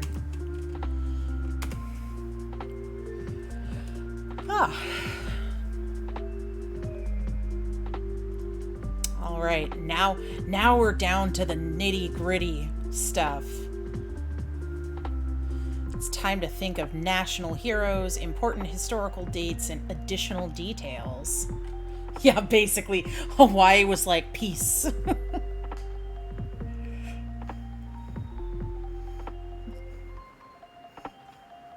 Right? Hawaii just did like see, I know you mean Betty White being a national hero, which 100% I'm willing to put that in there. But Hawaii doing like, have you seen the gif of Betty White doing a dab? Like, that is what I imagine Hawaii does. They're just like, I'm out.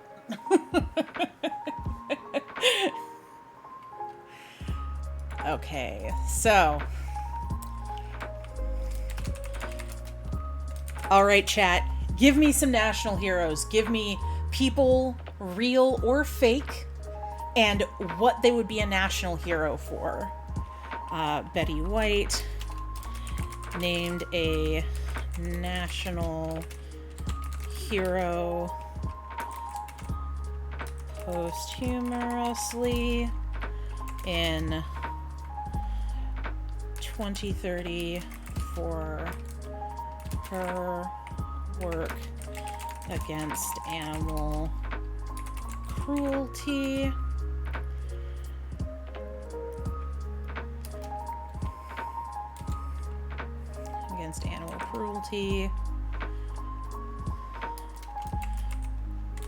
In her. Yes, Bella?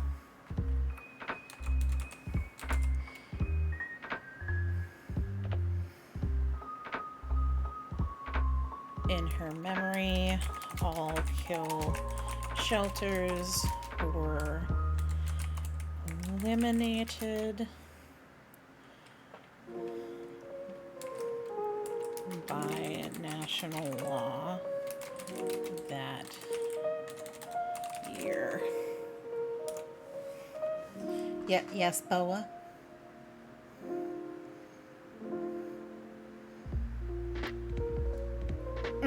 Girl, or not girl, fam. We all love Dolly Parton.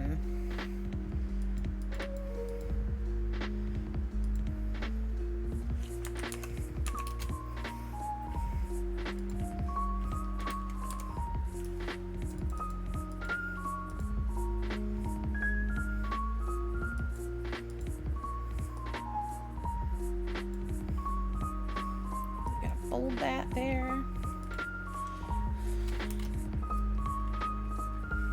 Okay.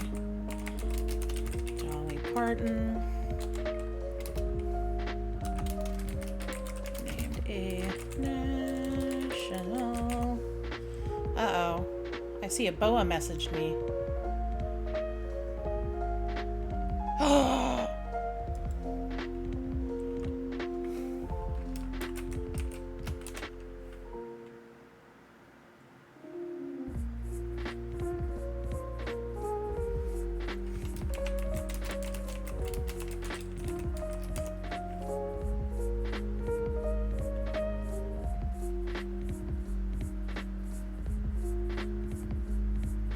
Guys, Bo broke me.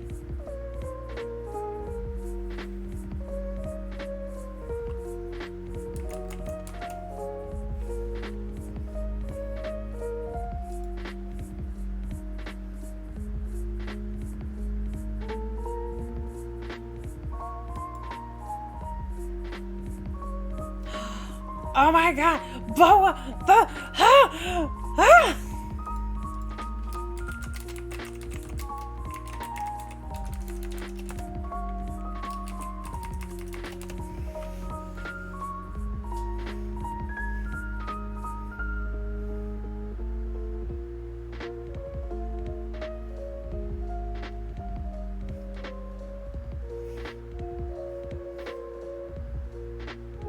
I'm literally crying. Oh my god.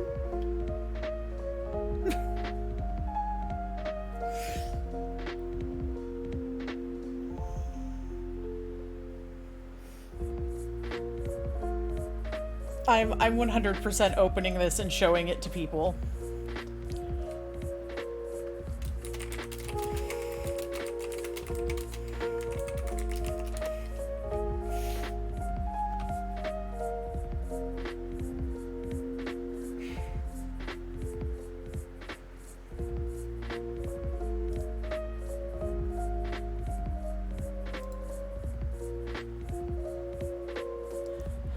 I have never had anyone do art of one of my OCs before.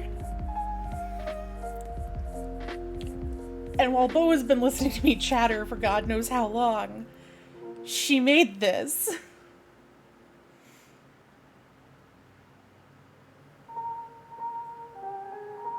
I'm literally crying. Like, this is what my eventual VTuber is gonna look like, guys. Like, she finished the ref sheet yesterday, and she put her in this cute little outfit and everything, and she's adorable.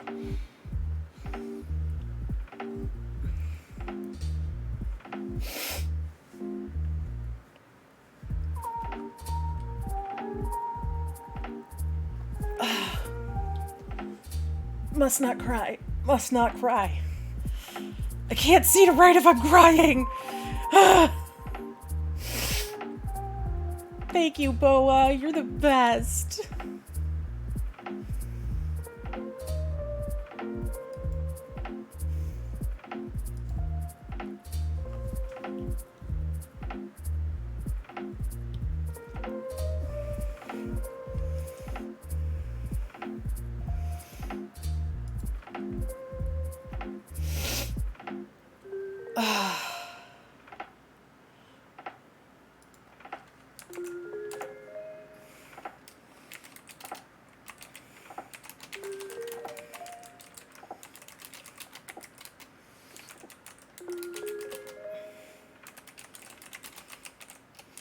I can send Boa the banana. I don't think Boa knows the joke of the banana. Hold on.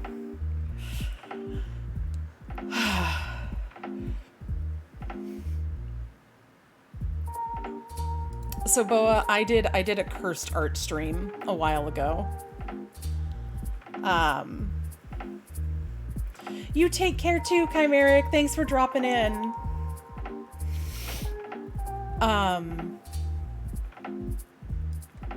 So I did a cursed art stream because of just shenanigans.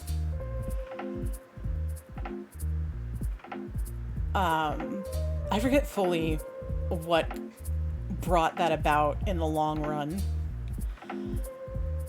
And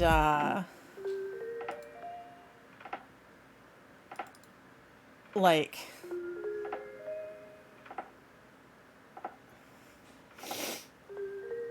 and I was making a joke that I needed a banana with a hard hat.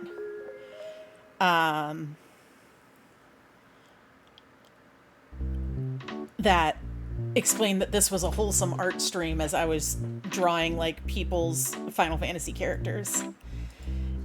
And you have a good one too, Stoic. And wonderful Flisky made me my banana with a hard hat that says wholesome art stream that I still have it in Streamlabs. That if I ever do art again, I'm putting that at the top. And so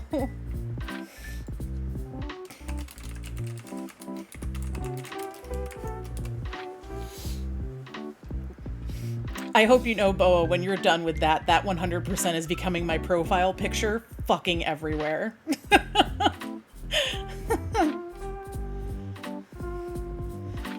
Okay, Yashaha, nice man from India who moved to New York.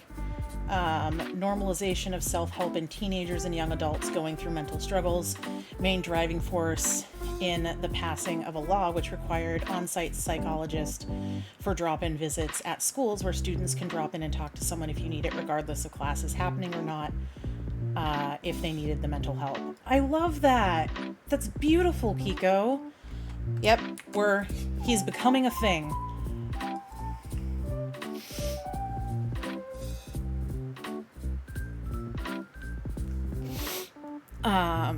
Let me finish Dolly Parton's entry here. Named a national hero for her tireless work towards raising literacy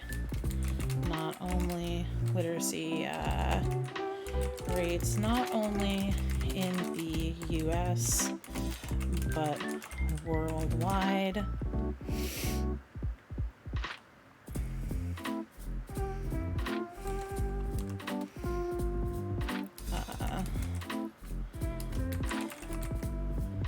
The National Library was renamed in her honor. And then we're gonna highlight Dolly Parton's name and bold that. In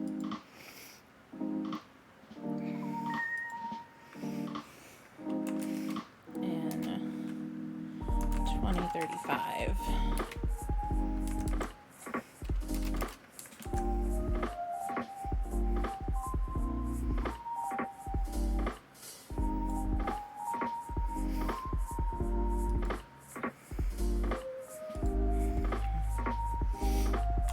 And then we have Yash in there now.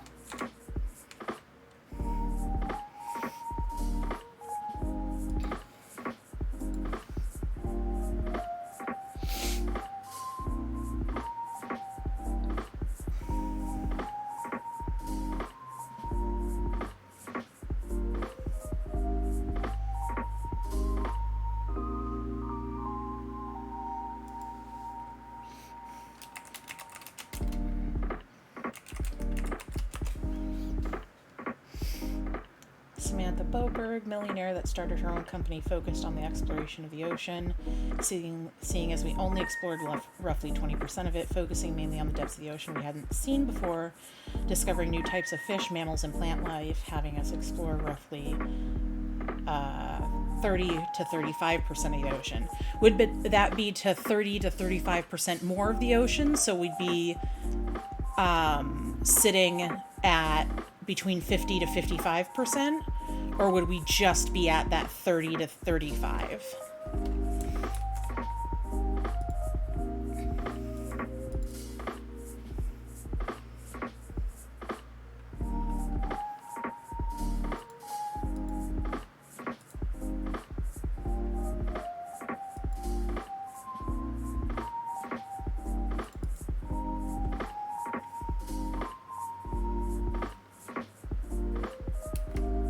Well, it would be a minimum of 25 years. I haven't fully decided.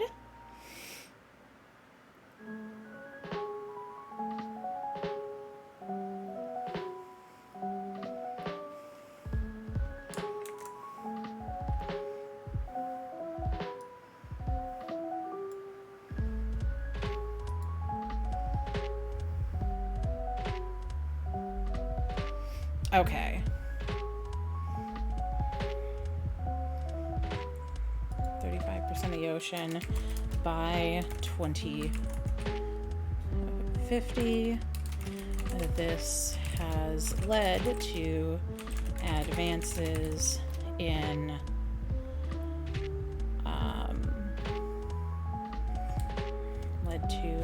unparalleled advances in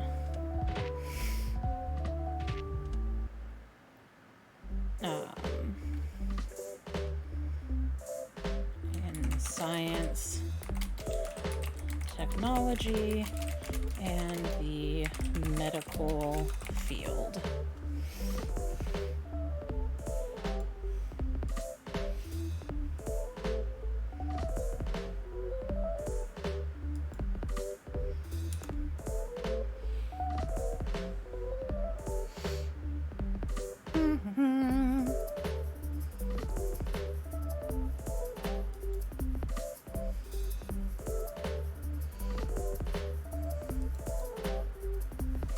Okay.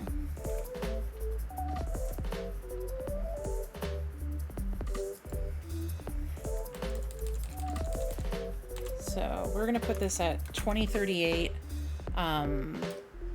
is when the public schooling dietary happens.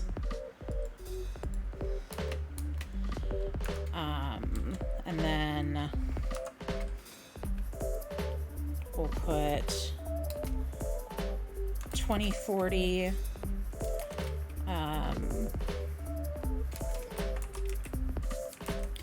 Yashtaha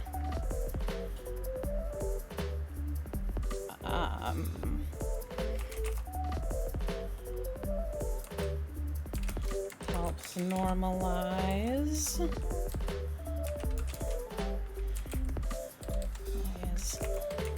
self-help for teens with mental health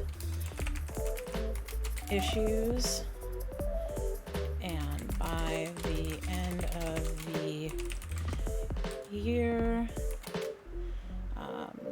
psychologists are employed in every school nationwide.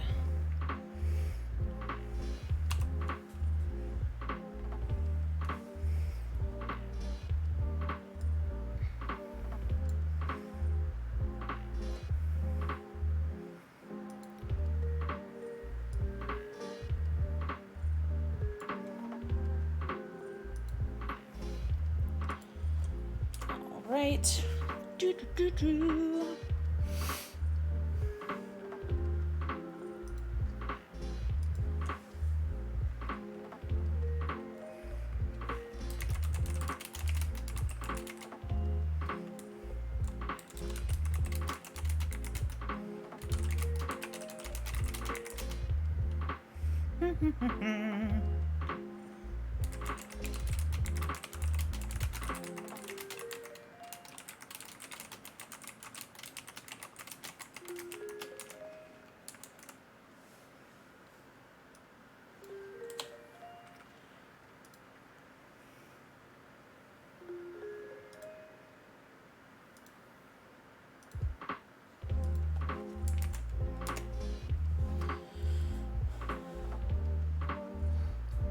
Kiko's just full of ideas today, y'all. Environmental engineer who was a huge contributor of greener energy. Knowing the rising water level, he was trying to help combat that and brought up land, started his own power company, and focuses entirely on green energy through wind turbines, solar panels, and thermal energy, and tries to make that power accessible for others, being the largest contributor of green power in the states, some states becoming the sole power provider. I like that. I'm going to alter it a little bit in here. So let's put that in here so I can highlight his name. Okay. And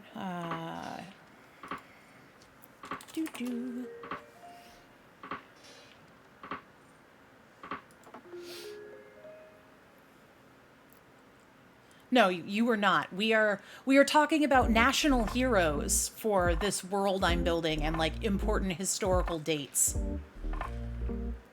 So, an environmentalist who was a huge contributor of, or we're going to put for green energy.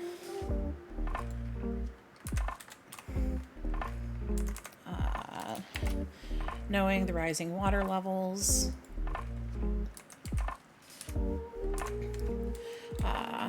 We're going to put just knowing the threat of global warming was real. He was trying to help combat that and bought up land, started his own power company, and focuses is entirely nope, that still has the E. Entirely on green energy through wind turbines, solar panels, and tries to make that power accessible to others.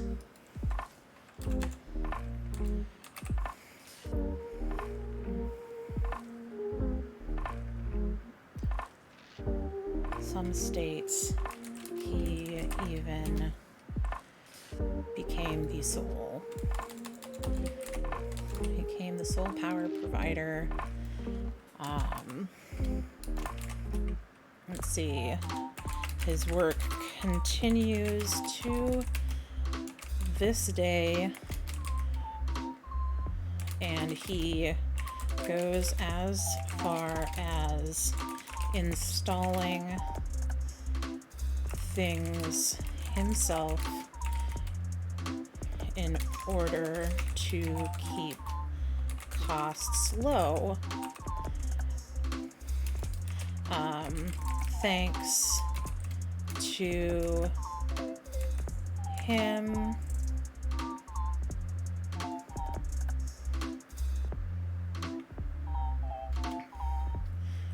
to him, and okay, I need someone to give me a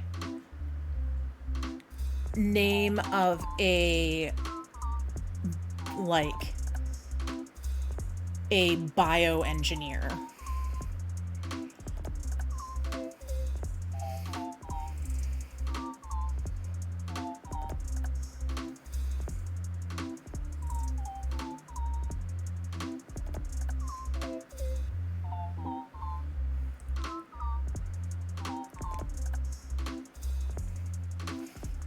We'll take it. And Ethan Brooks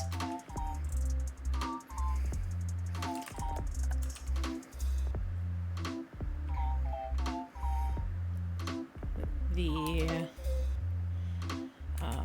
process for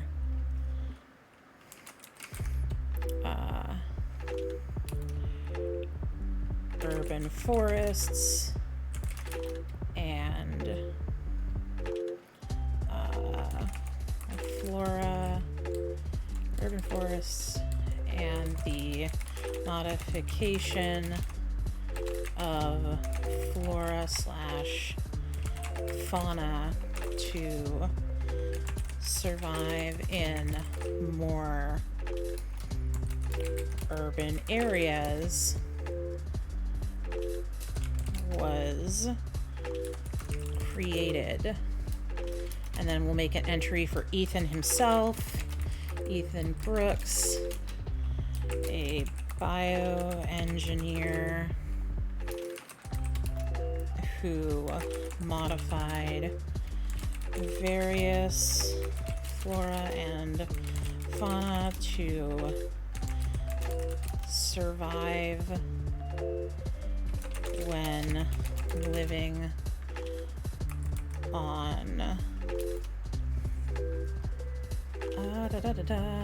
on rooftops,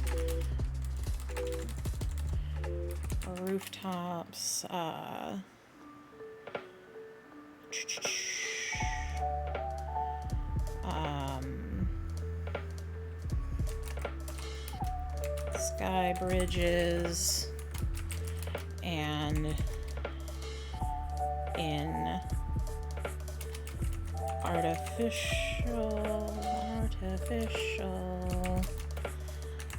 sunlight indoors to keep biodiversity from declining.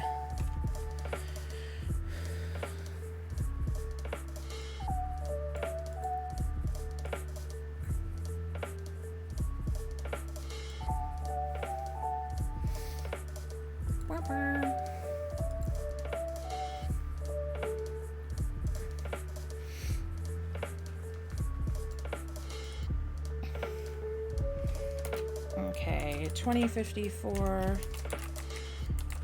complete decommission and destruction of the US/Mexico border wall, opening the ability to better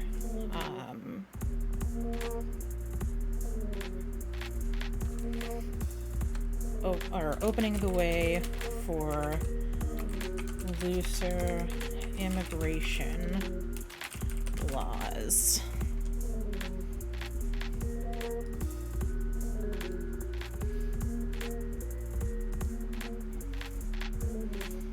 Anya Popov, a Russian lady who moved to California, saw that classrooms as a whole were outdated, along with some of the courses became irrelevant in general education. Sociologists and psychologists who modernized schoolrooms, along with modernization general education courses, along with allowing high school students to specialize their courses, along with keeping some general education like writing and maths for a few particular life skills like cooking and money management, paying taxes. Okay. I do like that one though.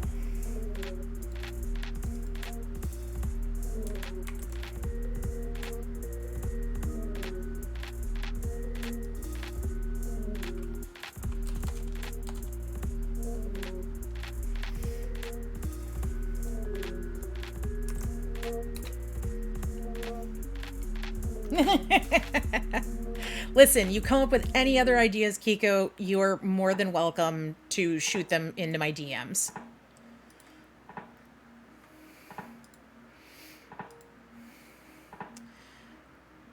Okay, I think what's going to happen here is that it is in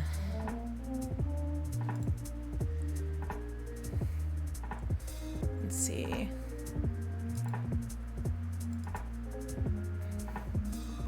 So we're going to go back here and put that in 2048.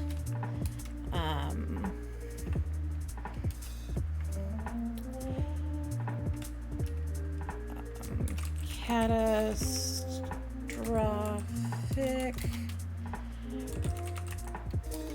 earthquake hits the West Coast. Let me look up fault lines in the US.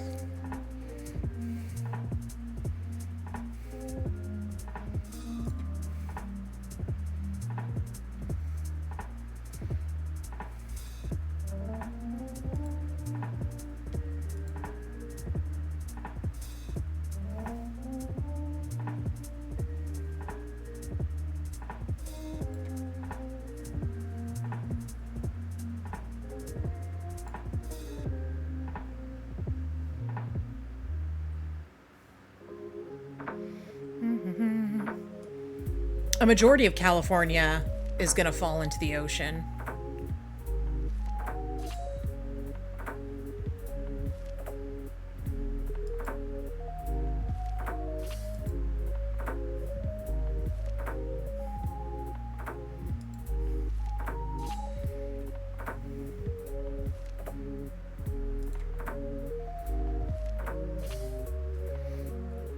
No. They're just going to have to move further in.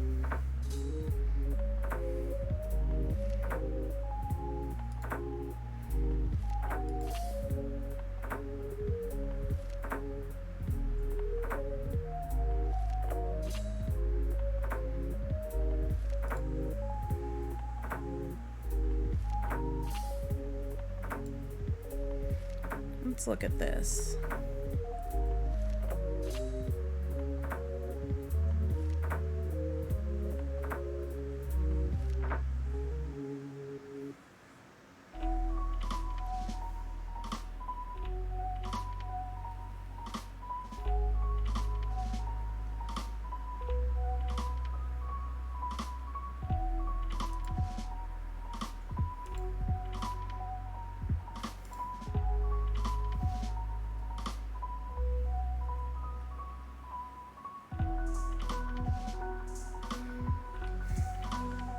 Okay, so we're going to go with catastrophic hits the West Coast, the Hayward. How about that creates cheap synthetic meat that actually tastes like meat, lessening the need for actual meat, lessening methane gases.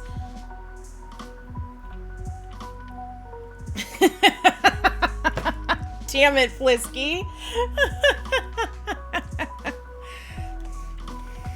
Word fault line.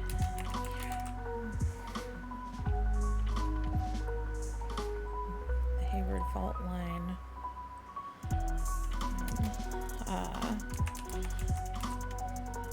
Splits parts of California and southern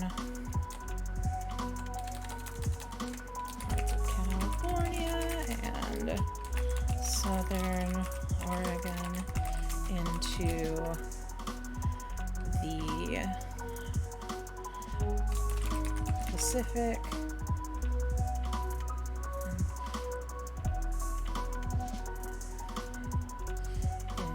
Pacific and leaves them under water thanks to advances in early detection equipment.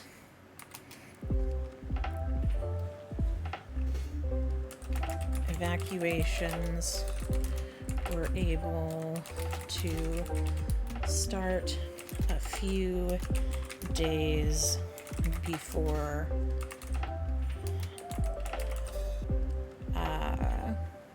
the quake,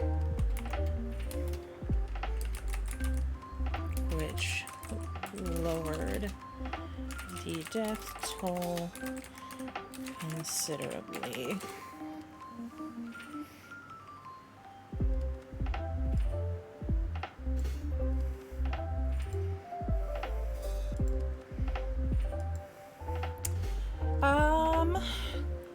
Someone give me a month and a day. I need a month and a day.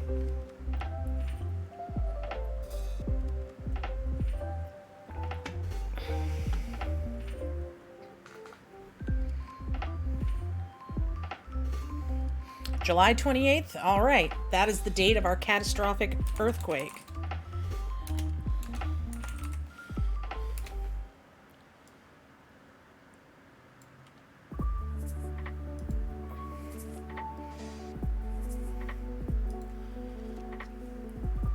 Hey, Hefe, you give me a month and a day as well.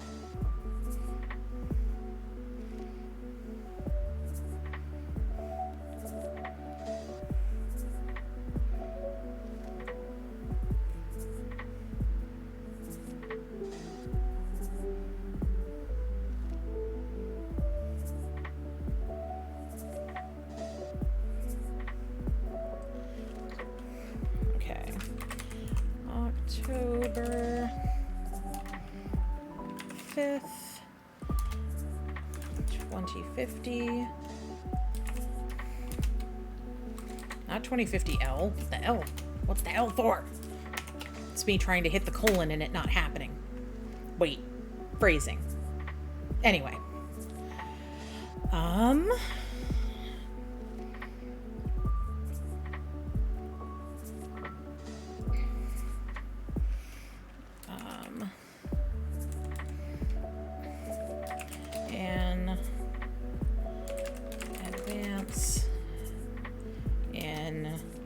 let's see.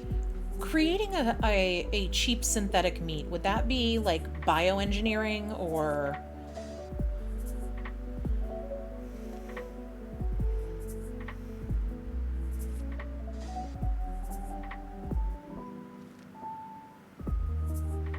It's colon, not an.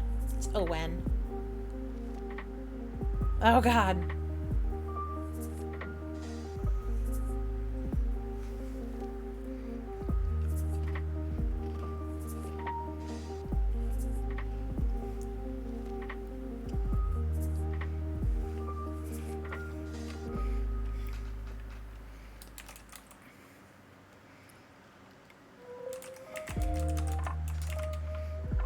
Okay, an advance in bioengineering brings about the ability to create synthetic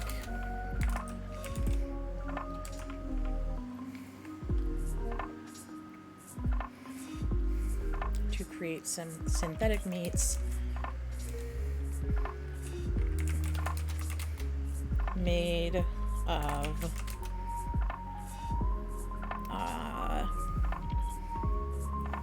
of plant tissue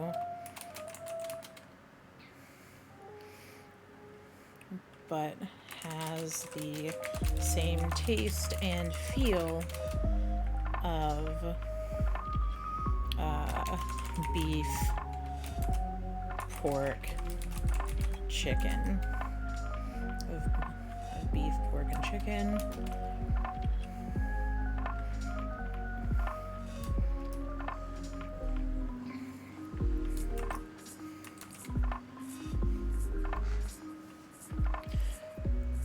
Ha ha ha! There we go. Cellular agriculture. Cellular agriculture.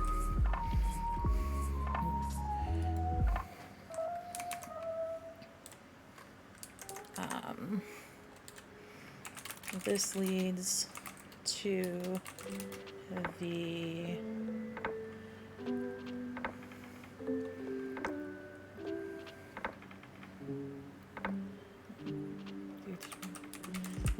decrease in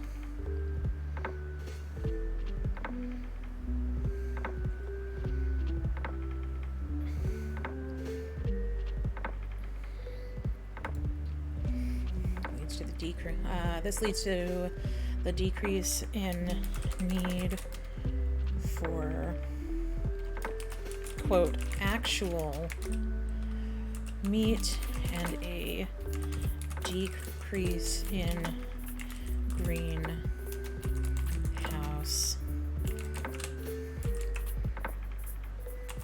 gases.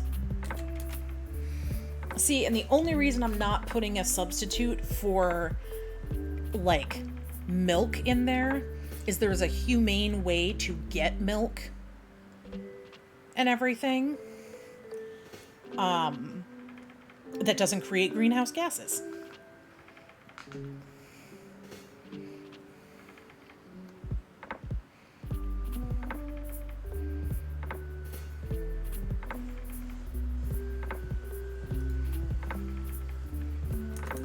Helps if I spell the right meat. This leads to a decrease in need for actual meat when it hits shelves a few months later.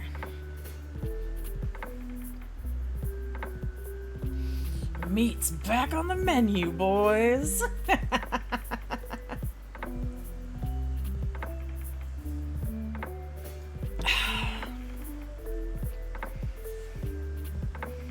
I'm trying to decide if you're being sarcastic, Hefe, or serious.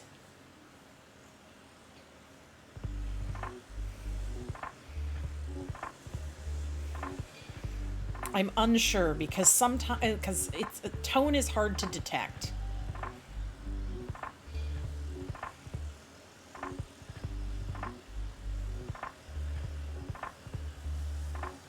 Flisky. Flisky, you don't want to look at Hefe's search history. It's probably not pretty.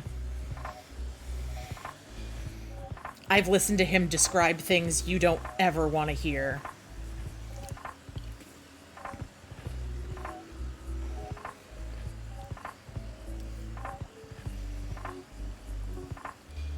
Hefe is my DM for my Sunday Delta Green game. And this man has a way of describing things that gives me the heebie-jeebies.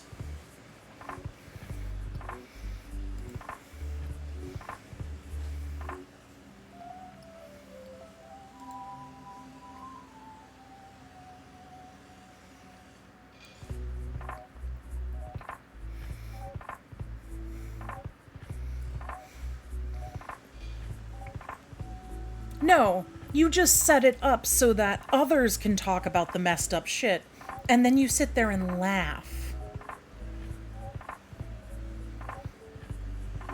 I know you mute yourself to laugh because you want everyone to think that you're being serious. Because I'm sorry, some of the things Bridger gets up to, like, I can't contain my laughter. And I try. Because a lot of the times, it's in a serious situation that he starts doing shit.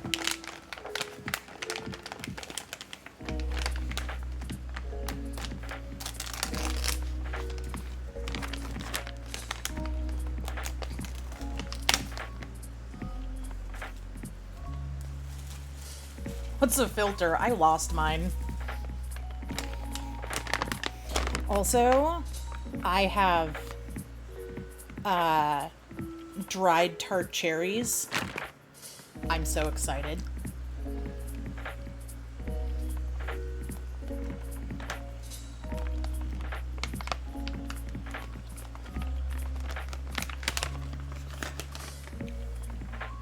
Yes, but in Japan, he carried around a deflated, inflatable llama and was sad about it.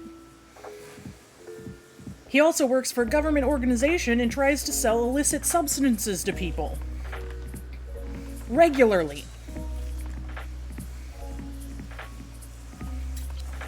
I got him on Amazon, Flisky. I'll send you a link. Because they're amazing. And they're gluten-free, nut-free, and sulfate-free. Woo!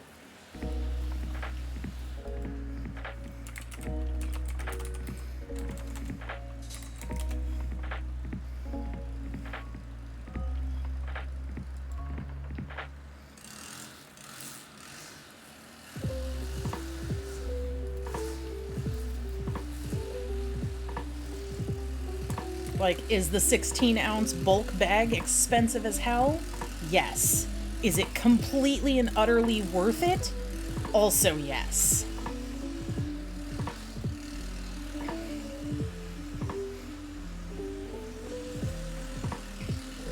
Aziza!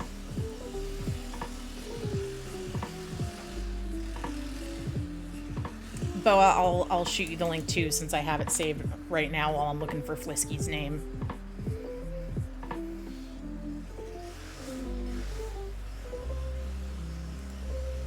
There they are.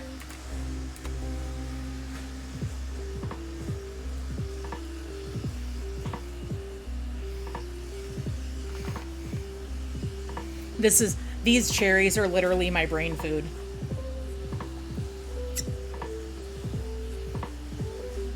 So delicious.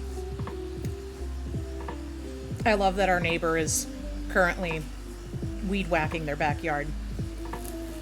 Never fails while I'm streaming. Someone has to do yard work while I have a window open.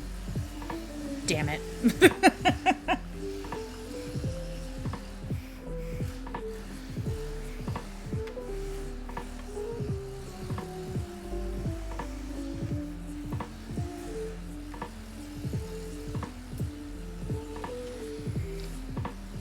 But yeah. No. No, that's even louder than that. But yeah, that store, if you guys ever need a good like dried fruit or healthy snacking type thing, look up Sunny Fruit on Amazon. Actually, here, I'll just link it in the damn chat.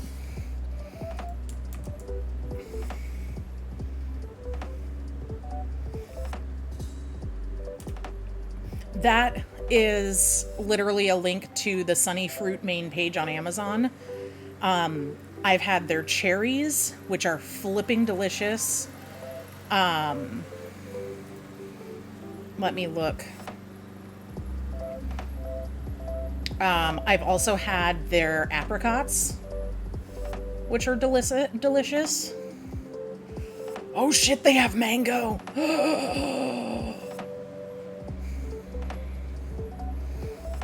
And if you need something with added prebiotic, they also have dried fruits that have an added prebiotic to them. Da, da, da, da, da, da, da.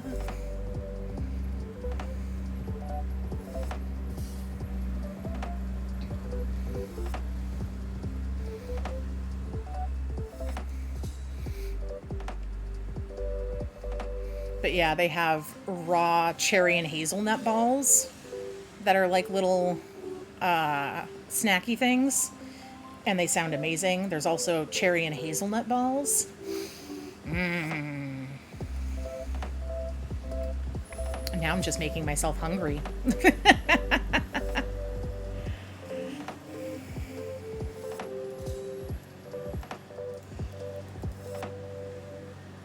Okay.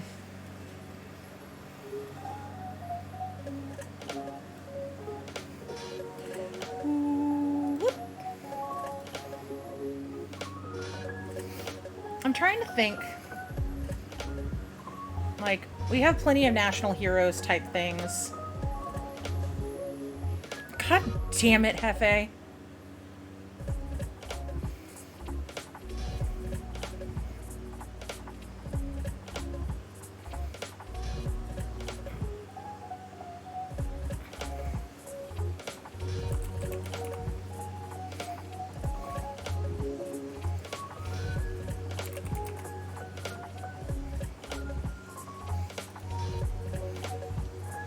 Hefe, I sent you my response in Discord.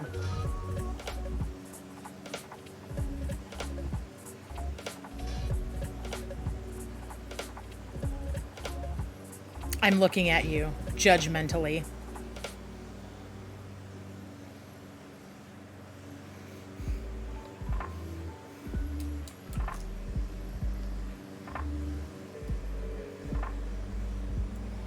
Yes, Tiarna. Yes. Yes, he is.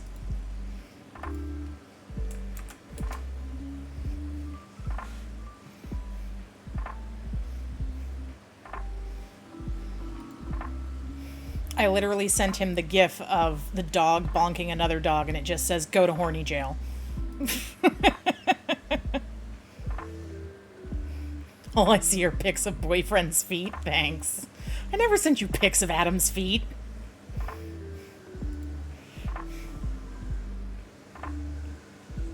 Also, I sent Adam a little screen capture of Jeff's line and Tiarna's response, and his only response was, God damn it, Jeff.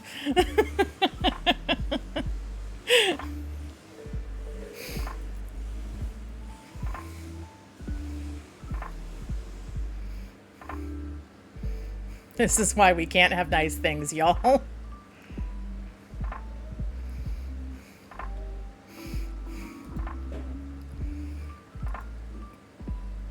Okay, I think for the setting we have a good basis to start here.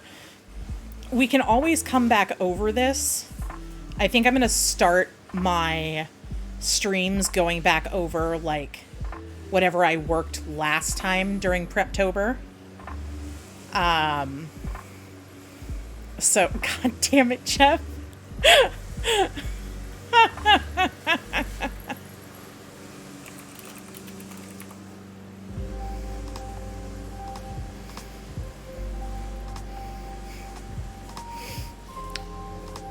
But why don't we start fleshing out our main character? Or should I save that for another stream? How you guys feeling?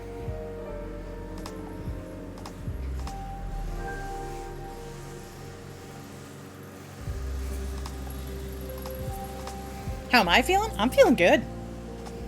I've got chicken and a biscuit. I got cherries. I have water. My cat's glaring at me between my two monitors. Is it safe for me to pull up on stream? Because my Nano page is is shared on stream right now. Okay.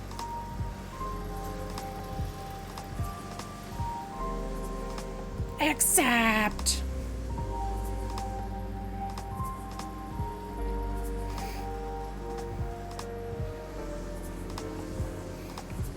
As long as I'm keeping hydrated and fed. I mean, all I've had is snacky items today, minus like a bowl of cereal at the start of the morning. But hey, we're doing good.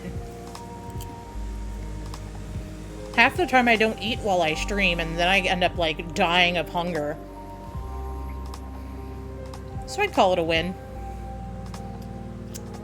I am going to put you guys on the be right back screen real fast, though, just so I can run to the restroom and close the window behind me so that hopefully the background noise goes down. So I will be right back.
All right, we have returned.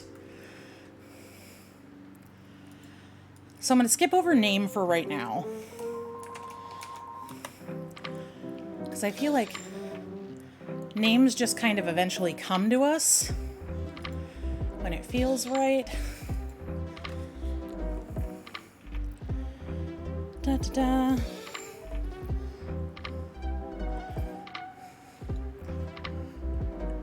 Hefe? What do you mean no snorting granola?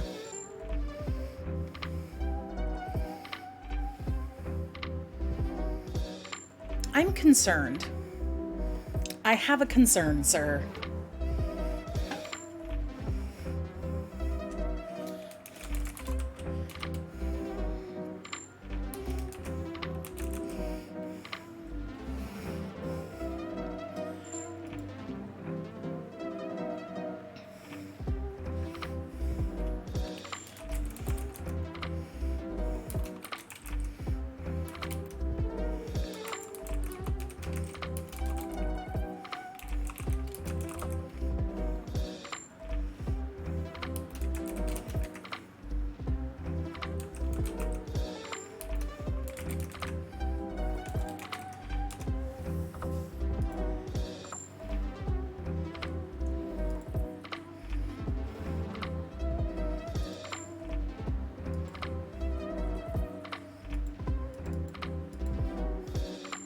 We're going to make her hair a little bit longer.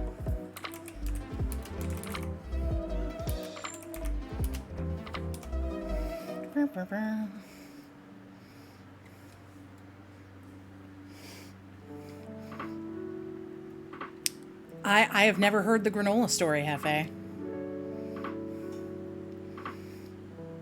Do I need to like make a call and pull you in so everyone can hear you vocally explain whatever this story is? Oh, a kitten has come to greet me. Hello, kitten. Aren't you a cute baby?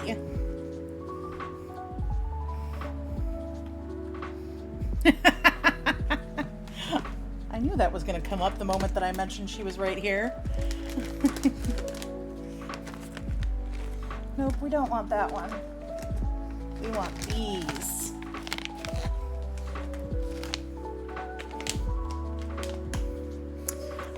I sadly don't have a kitty cam. One day. Oh, don't make biscuits on my leg when I'm trying to give you treats. Here, these are from Fleesky.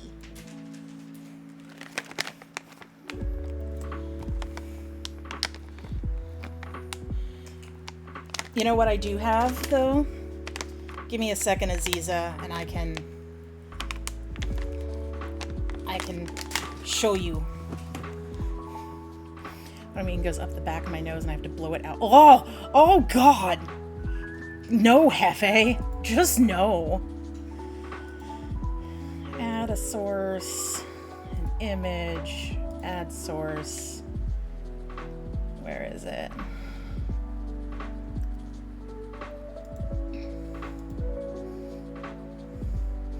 Of course it's gonna take over like the entire thing.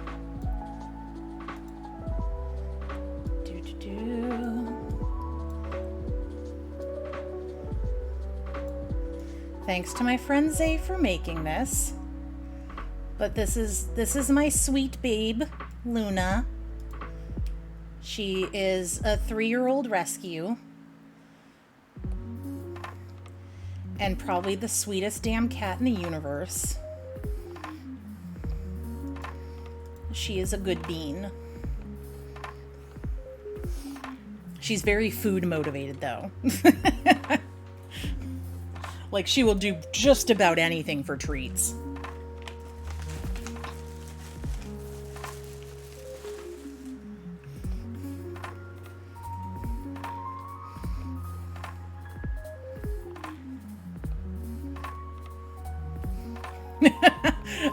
Aziza, same. Like, this whole house, I can't tell you. So I have these ginger candies that are just like, they're basically candied ginger, and some of them have like an extra flavor to them. And, oh, I hit the wrong thing. Will it still work on here? No, it won't. Okay. Need to hide it myself.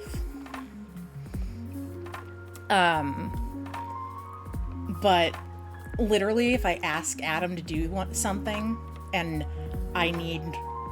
he's kind of like, about it, I'm like, I'll give you some of the ginger. And he's like, okay. I have unlocked a way to get around almost everything.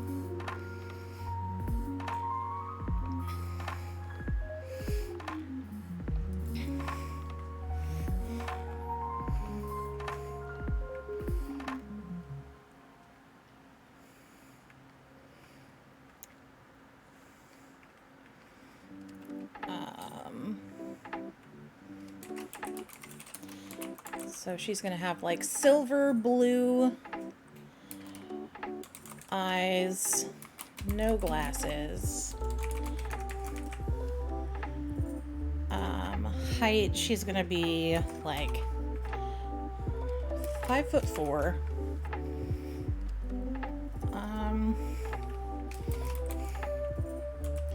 None is a teen. What am I using to like make this? Like my little spreadsheet thingy? No, it's a tilde to mean about. This is just in Google Docs. It's Google Sheets.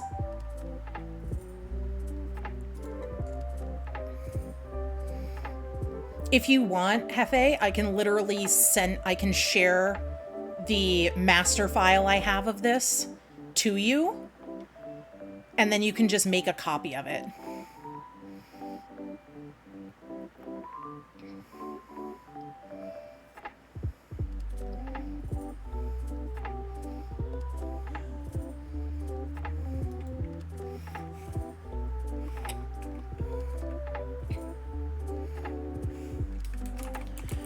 She's gonna have like a slim build. Like, she's not athletic, but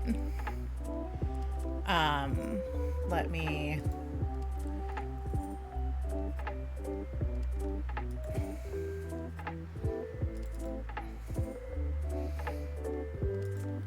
share.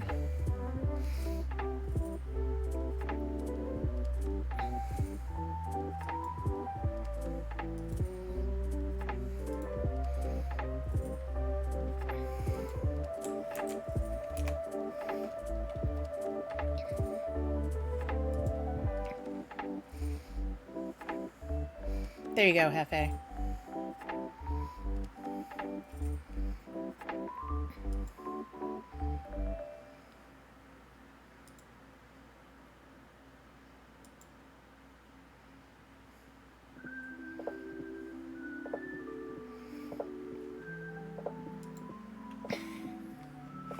Let's see, roll. She is our protagonist. Woo! Social class.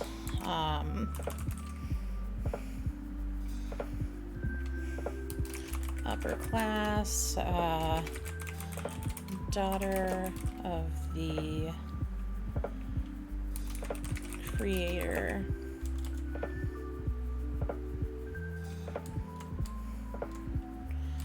The CEO of Neurochip Company. I haven't decided on the name of the company yet. Don't judge me.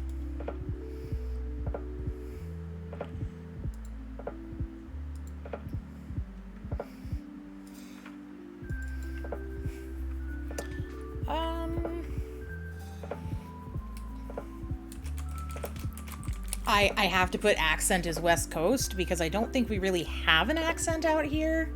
Plus, my accent doesn't count as like a West Coast accent because I'm a weird amalgamation of like the Southeast and Midwest and what slang I've picked up over here growing up.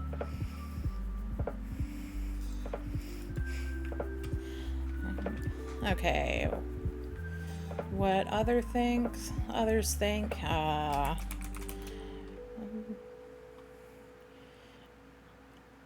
Right, we don't really have a collective accent out here, minus California Valley Girl.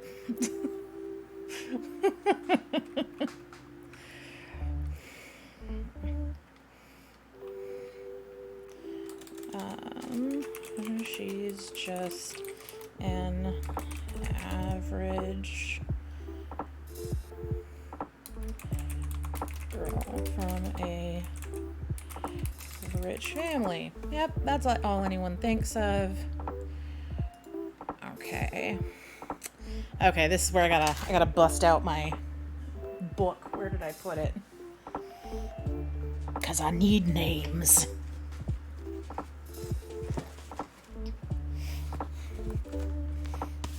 I have a physical book that I have written down so many names on here.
Now my problem is I wrote down too many good names.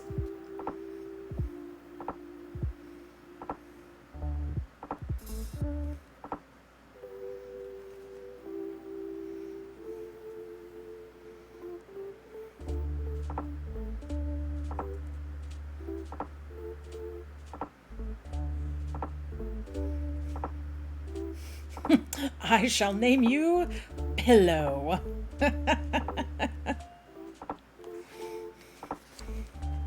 Because, yeah, I have, a list of character names for, masc and femme names.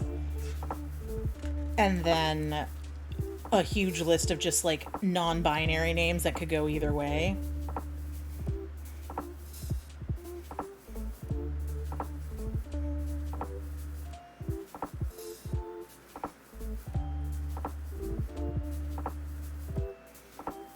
I want a name that I don't, see all that often, though.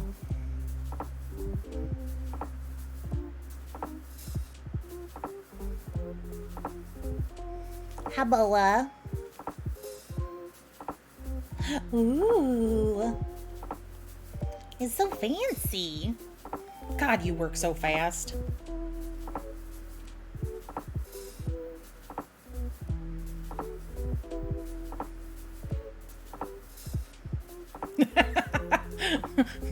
Bruh. Same.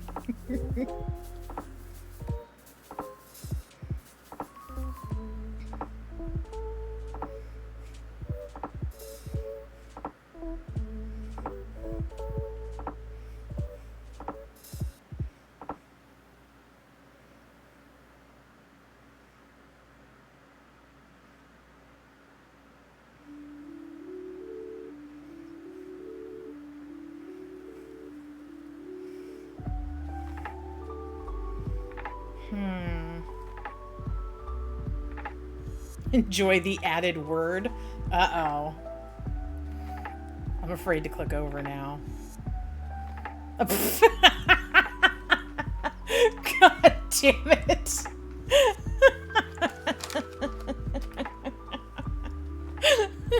It looks so good and I love it, but I definitely can't show it on stream with that.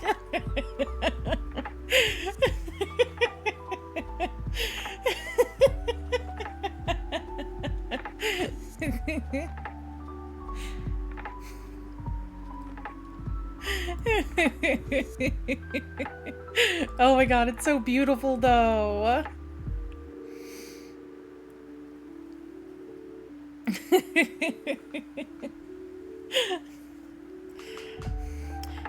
What do you think about Oakley?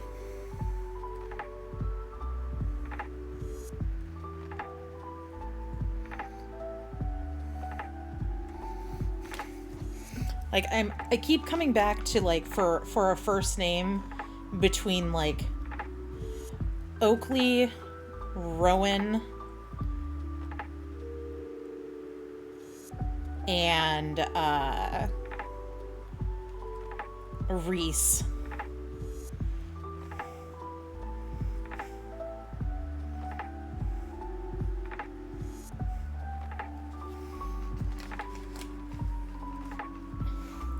Looks like it's time to make a poll.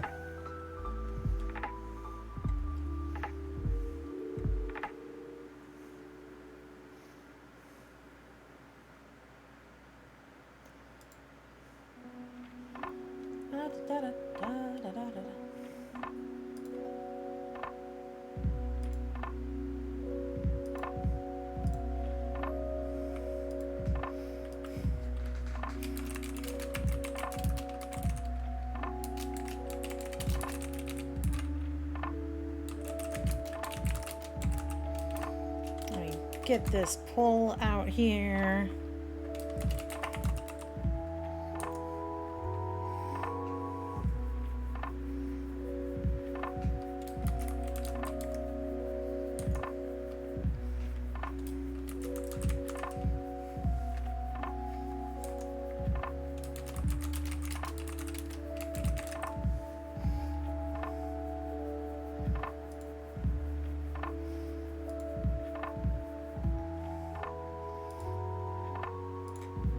Okay, 3-minute poll going.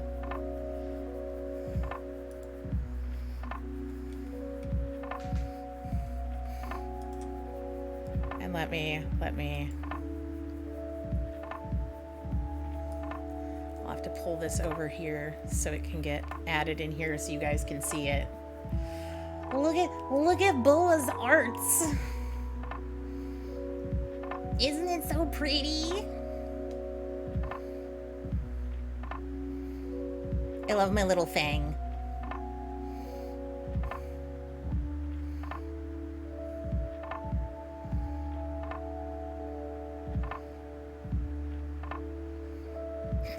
Aziza.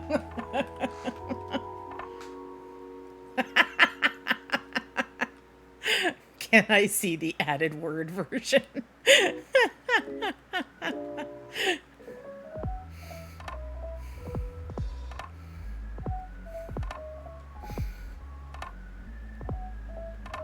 And Boa, I know that you hate hands, but you 100% are getting better at them.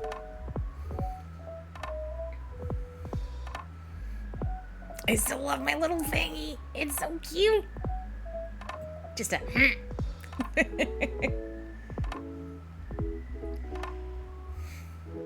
I love my toofy.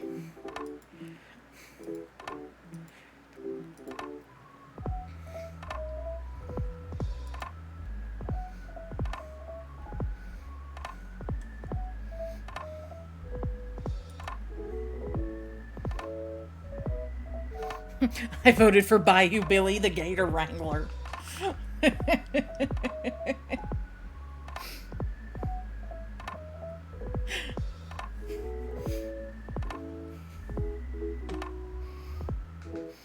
I love the idea of there's just someone down in Florida named Bayou Billy who his whole job is to wrestle gators now.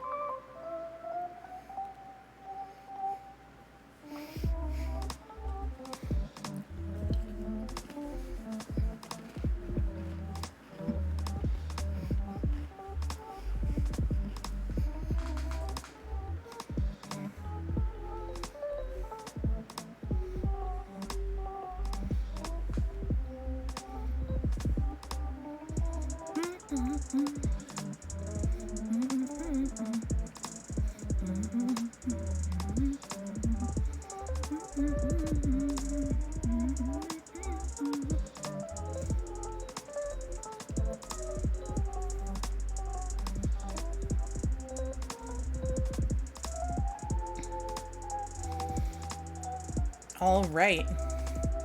Looks like Reese is going to be her first name.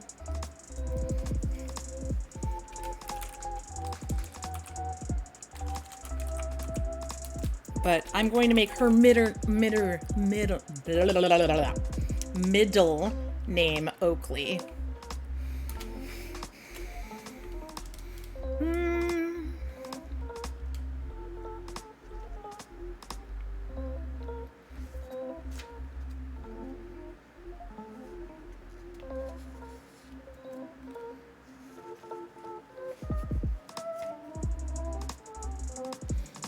Oh, jeez.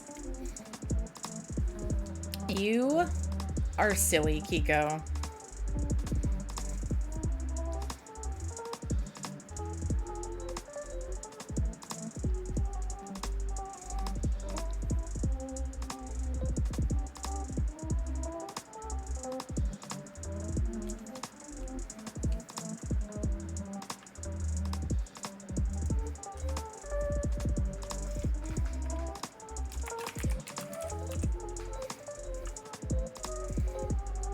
All right, so her parents are going to be,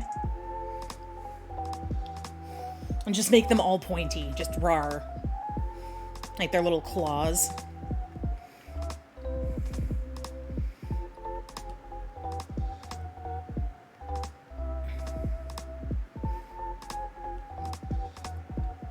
So we're going to have Paxton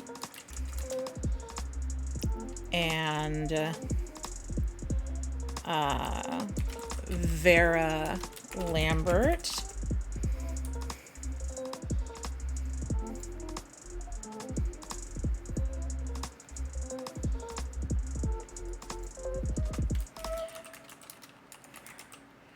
Reese loves them unconditionally and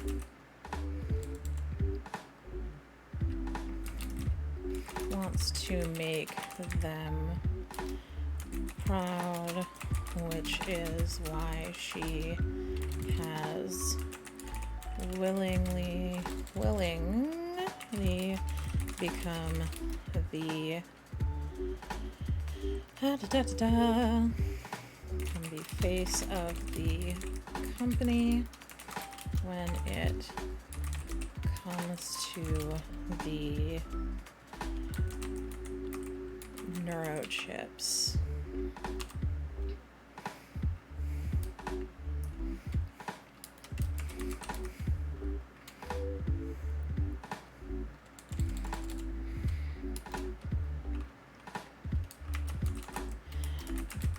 Deep down, she knows what they are doing is meant to be in her best interests, even if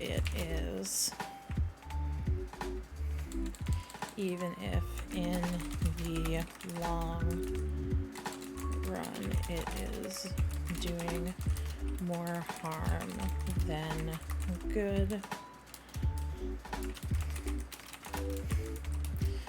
which is why she struggles with how to show them that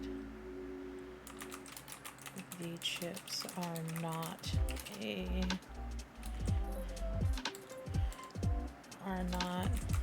solution they think they are once hers malfunctions. Bam!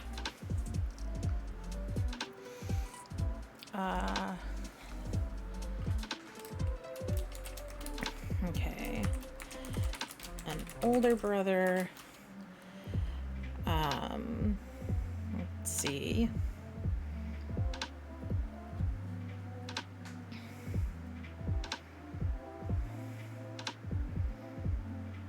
We're gonna say his name is Elijah. Older brother Elijah Lambert.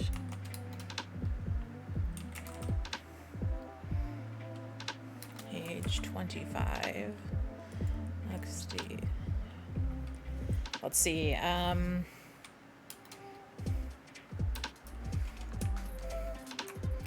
So Paxton is 58.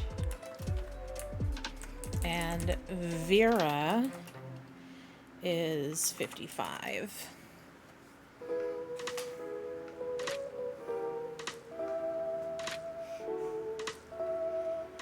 Actually, you know, you guys are gonna laugh at me.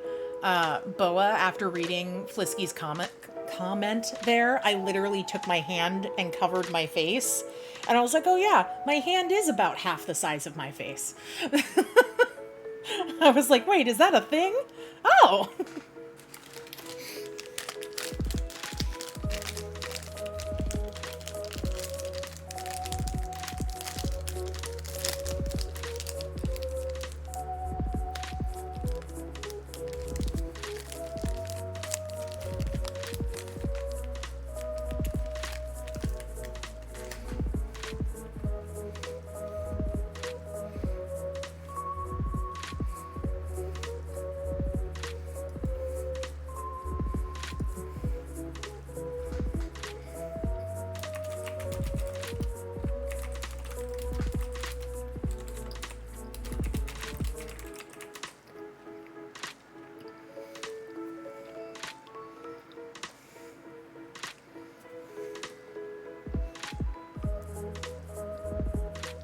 I mean, that's half the size of your face.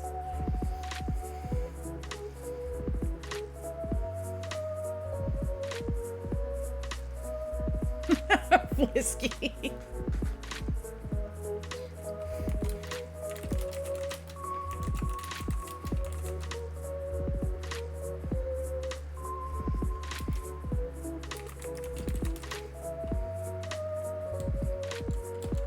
Heir to the family company.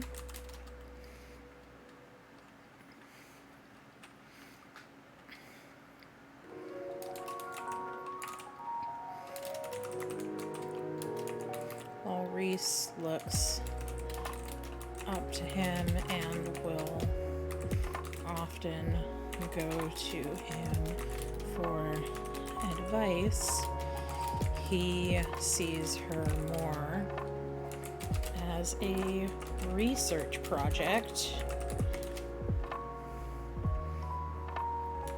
due to her having the neurochip.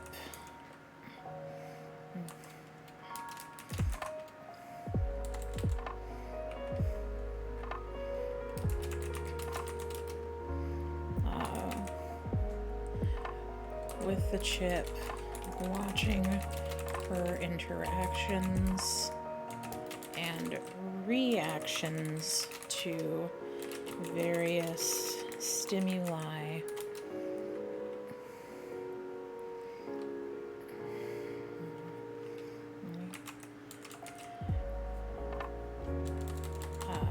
Helps to give him ideas on how to advance the technology further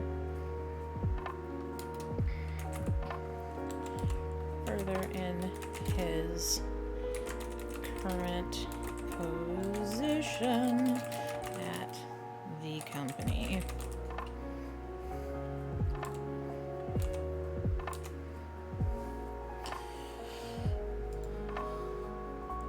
Okay, seriously, wrap text just needs to be the default.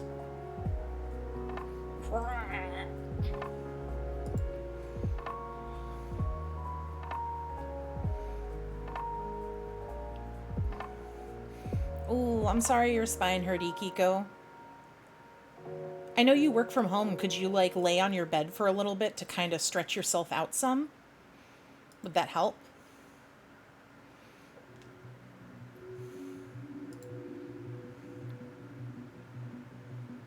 Okay, good. Good, good, good, good, good, good, good, good. Okay.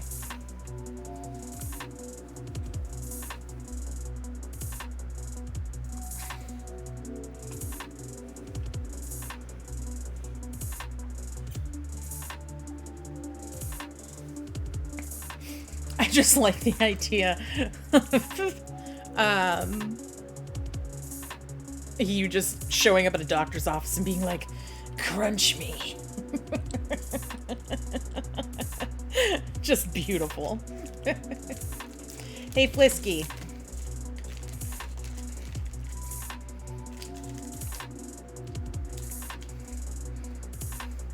Fam, I know you in here. Yeah, you.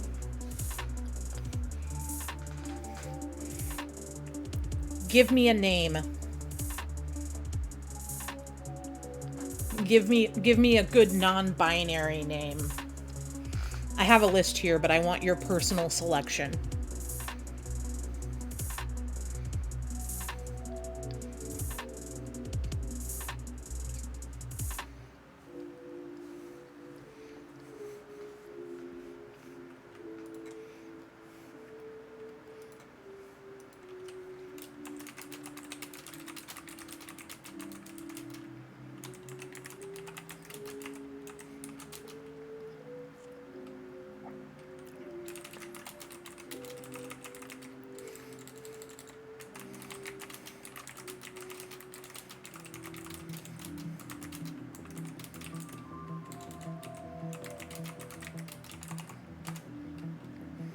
Ooh, yes.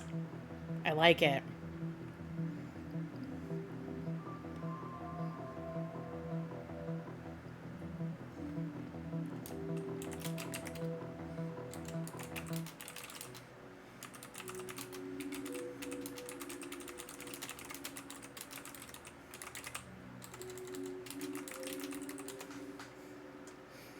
It's a meme that says, I'm a man who leans in doorways, relaxes against the counter, drapes across the couch, sprawls over an armchair. My spine isn't straight, and by God, neither am I. Yes. Just yes. I relate to that. I'm pretty sure Hefe can relate to that. I know Flisky can relate to that.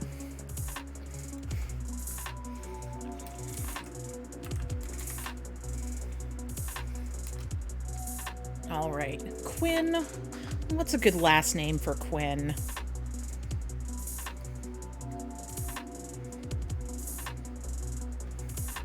Ooh, we're gonna do Quinn Vale.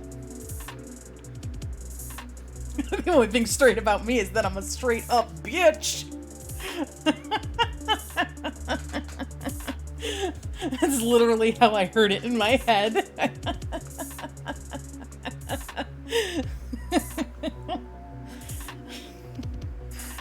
Tiarna, you, me, and Flisky. That's literally our thing. And Boa. Boa can be a straight up bitch too.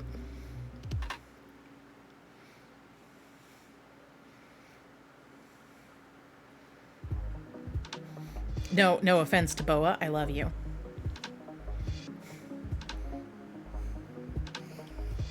You guys should see how I sit in my chair. Like, I have...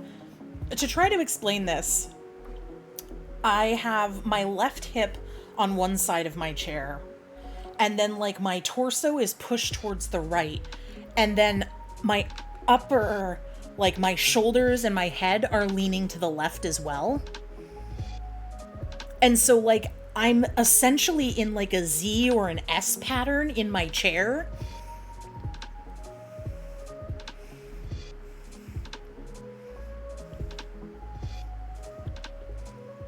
But it's comfy.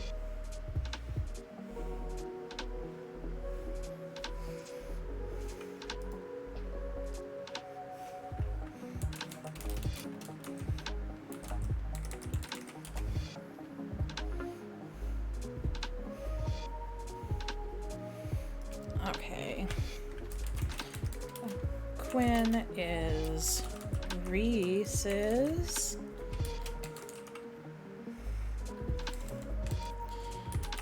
childhood best friend. They are thick as thieves and practically inseparable.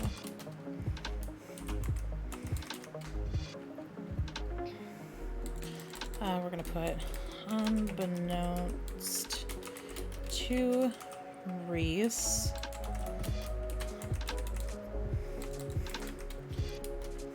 Quinn helps those that have broken away from their chips get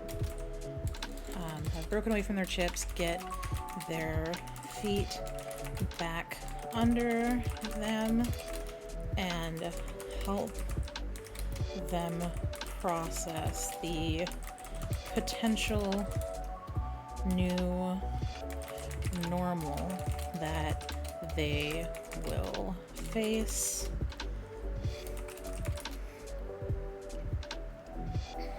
They are there when Reese's chip shorts out and is the one to help her.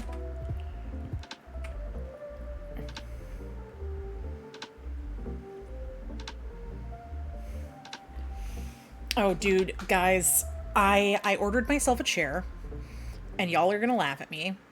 Instead of getting a computer chair, I ordered myself a rocking chair. Like a padded rocking chair.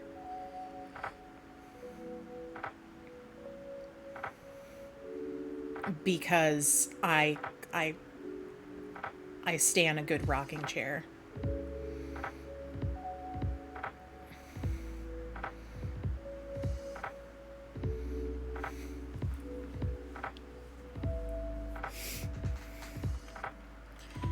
Is the one to help her recover and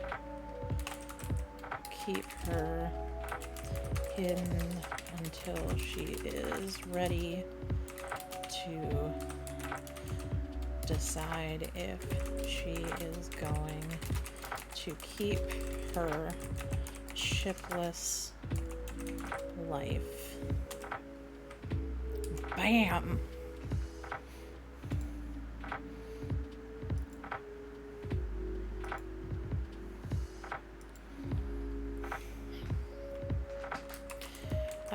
Yes, but none that are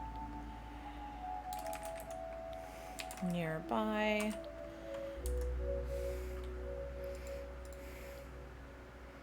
Ba-ba-ba-da.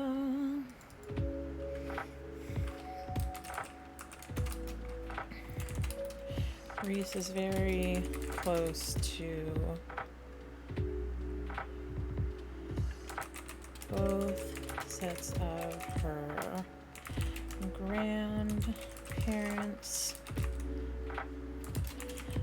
The Lambert side are the tech ones that started the company before handing it off to her parents to run, and made it so that there was a solid foundation to launch the neurochip.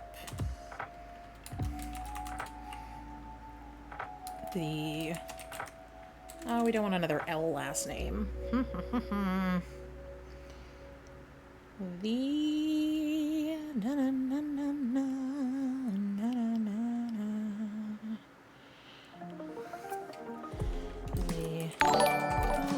Wow! Lisa, thank you for the subscription. Oh my gosh, Bailey, thank you for the sub too.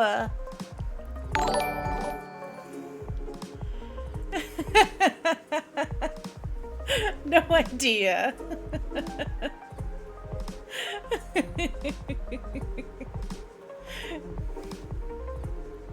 It's been doing that where it yells at people every once in a while.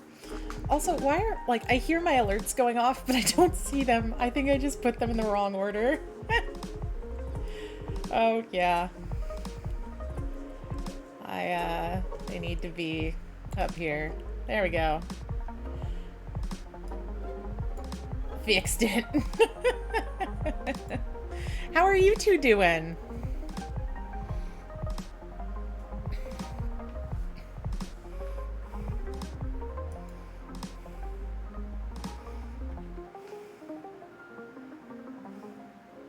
Ah, so Bailey just got home and Lissa has been getting the venue ready.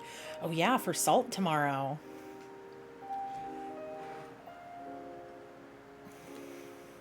If you guys have not followed either of them, first of all, shout out to Mr. Bailey Jameson. He's been doing some good retro horror games to kick off October for Spooptober.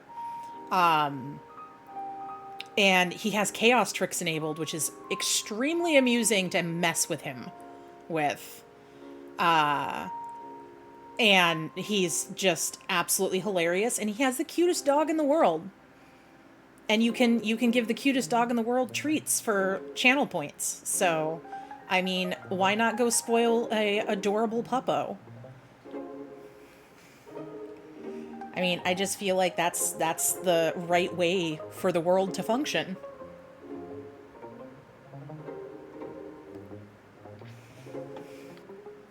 And then I feel like it's literally the dog stream. I'm just allowed to play games. I mean, it looked like that. I think it was yesterday because I was there right at the start of your stream and you had Tucker like in your lap and he was just hamming it up. It looked like he was just happy to be there. And I was like, uh-oh, it's a Tucker stream day. It's not a Bailey stream. It's a Tucker stream.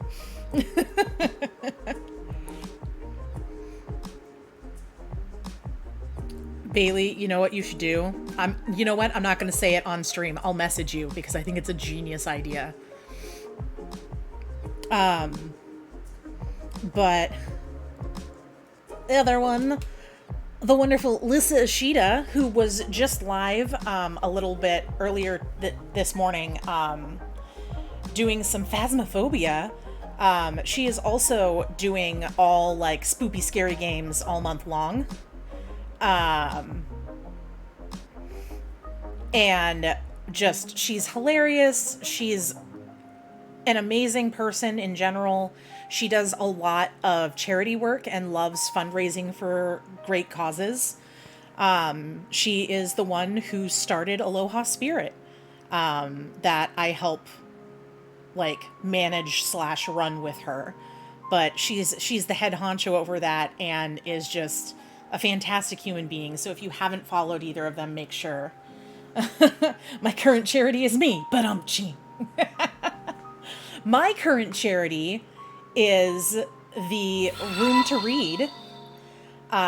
Room to Read. Oh, Cyber, thank you so much for the follow. Welcome in.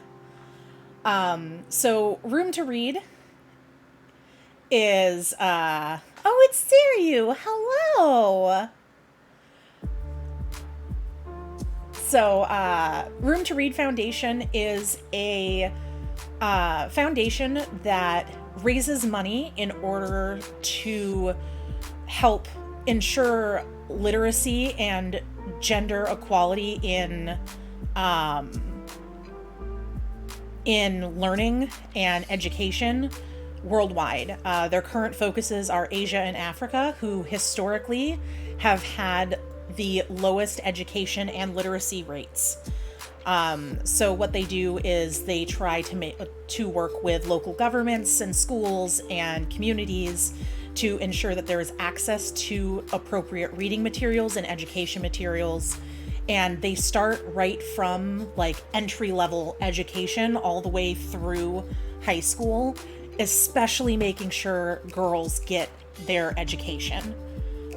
Because women don't get education fully in a lot of countries still.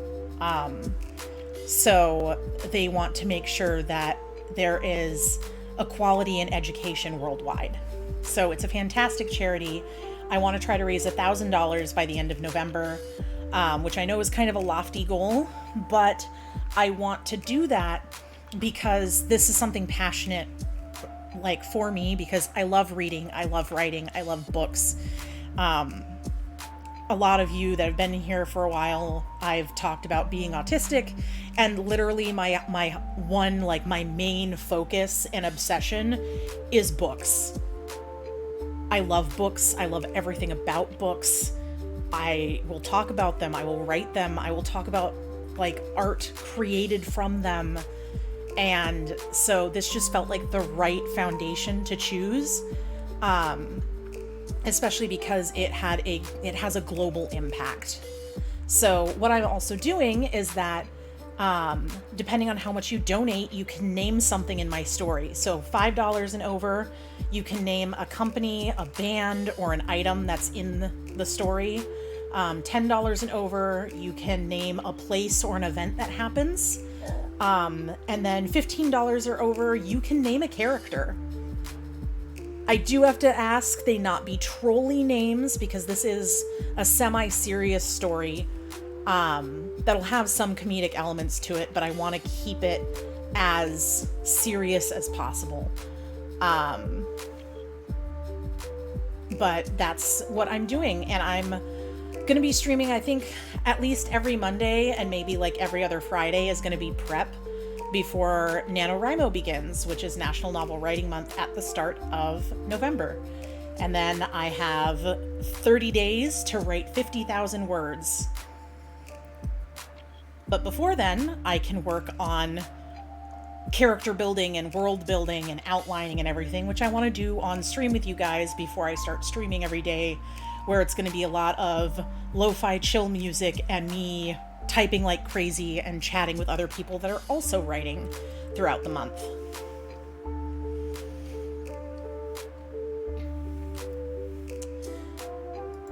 Anyway, so we were going through our main character. We're talking about her extended family. The Conley side is... You only know how to write your name. You know how to read, Sarah, you. Good Lord. You're such a goober.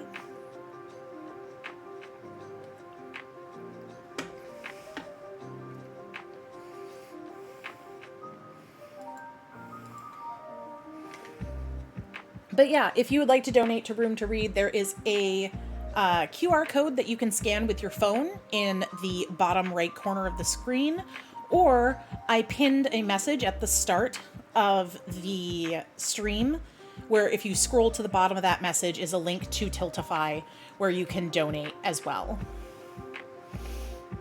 No bully. I'm trying to encourage you that you're smarter than you think. Okay, so the Conley side of her family is less business oriented and is more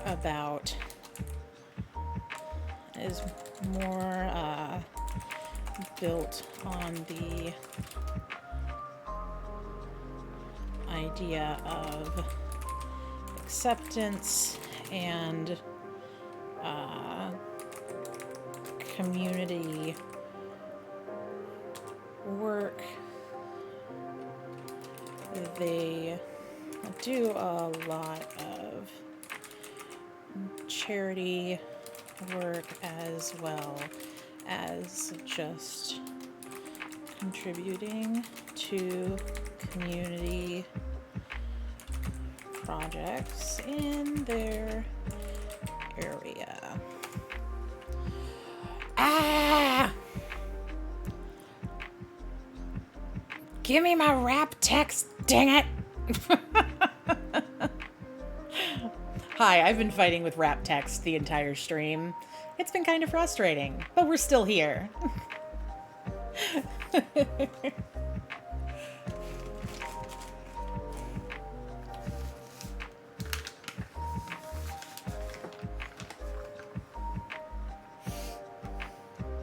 Also, I have dried cherries. My life is complete. Okay, so home for the start of the story. She lives at home in her family's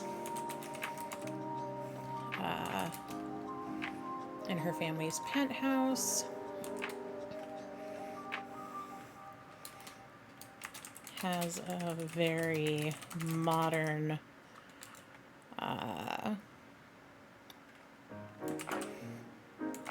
elegance vibe to it. Very clean. Everything in its place. Ooh, what's for dinner? Everything in its place, and looks like you've walked onto a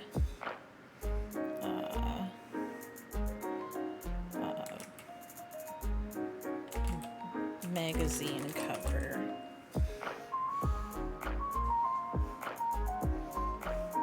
Listen, Stromboli's delicious. Don't knock Stromboli. Don't make me kick your butt, Kiko. Because I'll do it.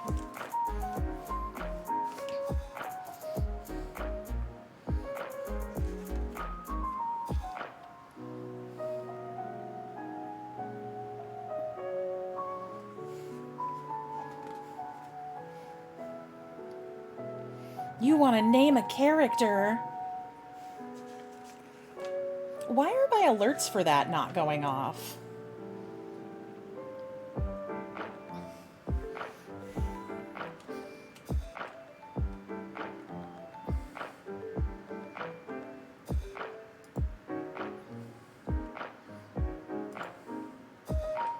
Because I have like the alert thing enabled. Weird. And thank you for the donation, Lissa. All right. I figured it was Alice. Such devastation!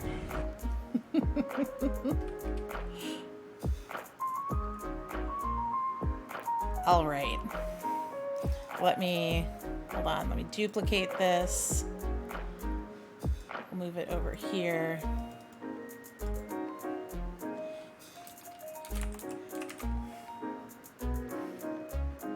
Okay, we aren't going to work on her yet, but I'm going to make one of the characters Alice.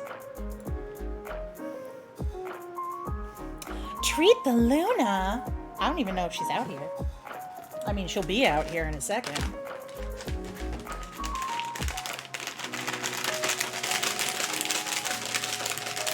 Only a little bit ironic.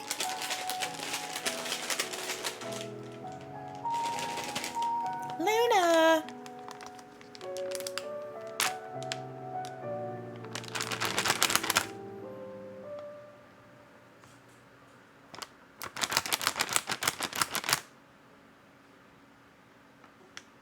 She's apparently confused about what's going on. Hi, baby! You're getting all the treats today. Everybody loves you. Here you go. Those ones are from Bailey. She had to limber up before coming out. She got up a little bit and was like, wait, don't call me? Then you called her again.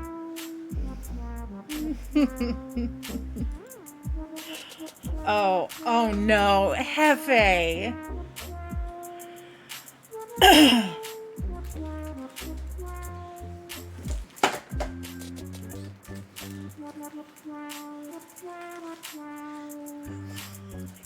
I've been meaning to read The Looking Glass Wars. I've heard nothing but good things, so You're gonna want to get like a little bowl to put some in. No, they're kind of like Or like Gucci? they're a little bit gushy. Okay. Adam came out to steal cherries in one of my bars that I have because I told him if he didn't come get one soon to try it, I was going to end up eating all of them because they're flipping delicious. Lissa and Bailey say hi, but Bailey specifically says hi with a heart. I say hi, but that'll work.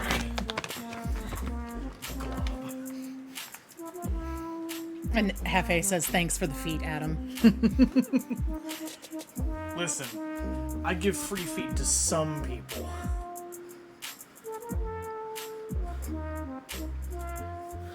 Oh, by the way, Oh, very nice. God. I made her give me one without the bonus word so that Yeah. I could show it on stream. Yeah, no, that's great. Feet looking good instead of finger looking Okay. good. No! I'll show the feet, but I'm not gonna let you lick the feet. You realize that Lissa is Lissa Toe Licker, right? I'm aware. The look on his face. I will, in fact, show feet BB. But I will not allow someone to slurp on my feet. Not even Hefe? No. Especially not Hefe. What about Bailey? How much is he gonna pay me? I'm not free. You can look for free. What the F? Alright, fine. Hefe, I'll give it to you, but you gotta charge double.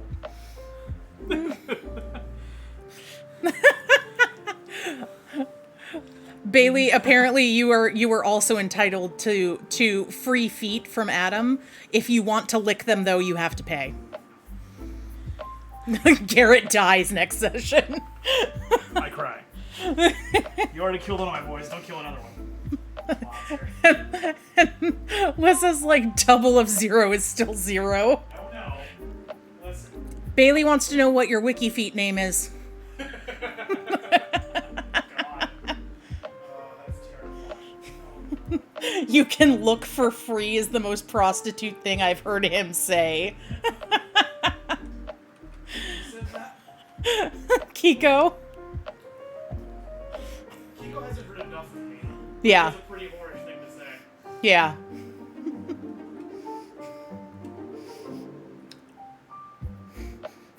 Lissa, wiki feet is literally Wikipedia for feet of like content creators, movie stars, etc. Okay, I've got to do this ooh-woo. I hear the Star Wars universe was so advanced, you could get Chinese food a long, long time ago. They used Ewoks, Ulu.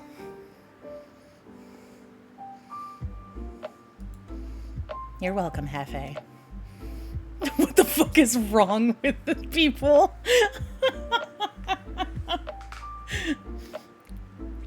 Aziza, they used Ewoks. But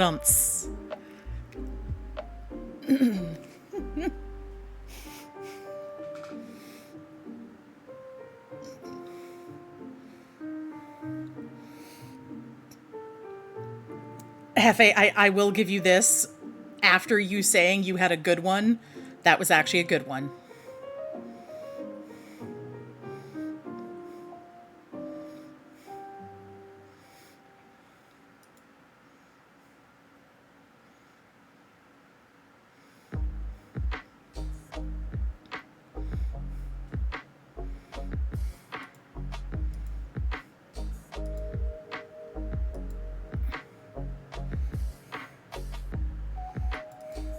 Let's see,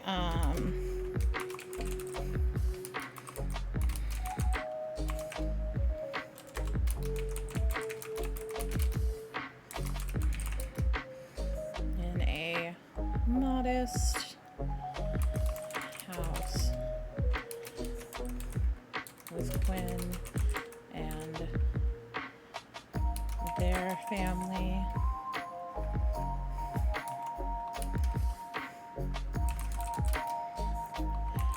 Her and Quinn share a room.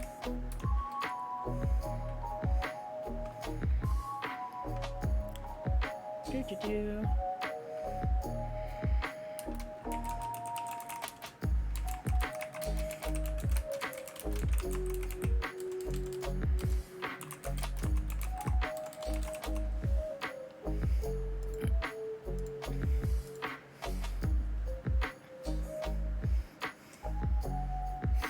You can do it, Kiko. I believe in you.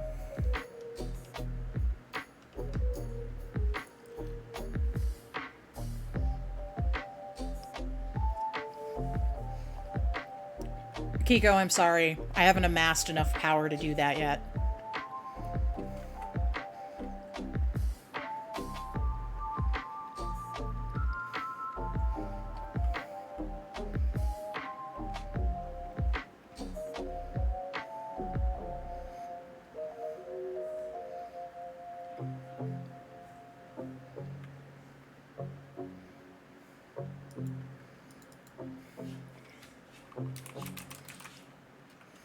Let's see, and she lives comfortably.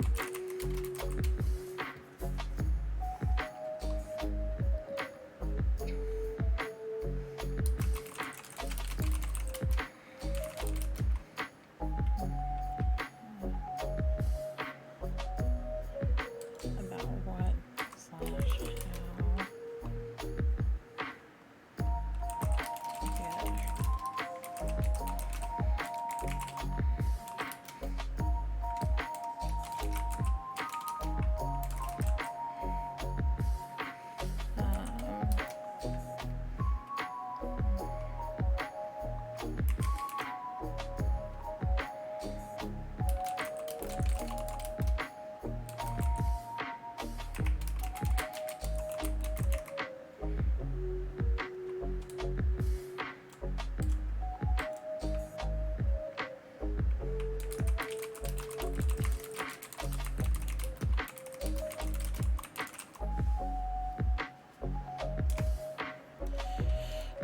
do. Oh god, I've been streaming almost 4 hours. I think we're gonna get ready to raid off. Who can I pester?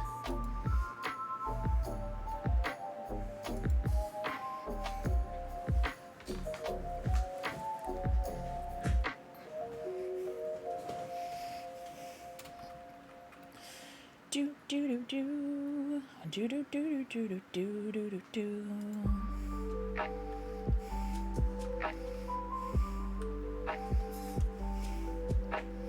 You know what?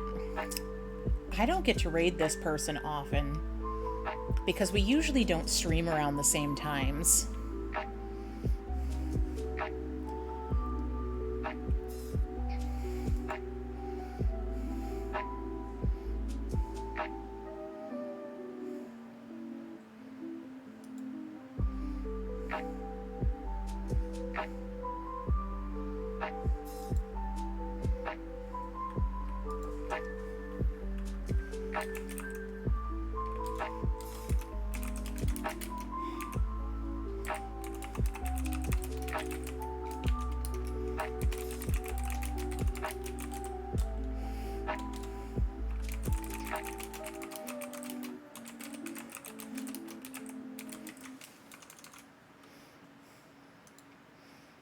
All right, this raid message I'm about to put in should be usable by everybody.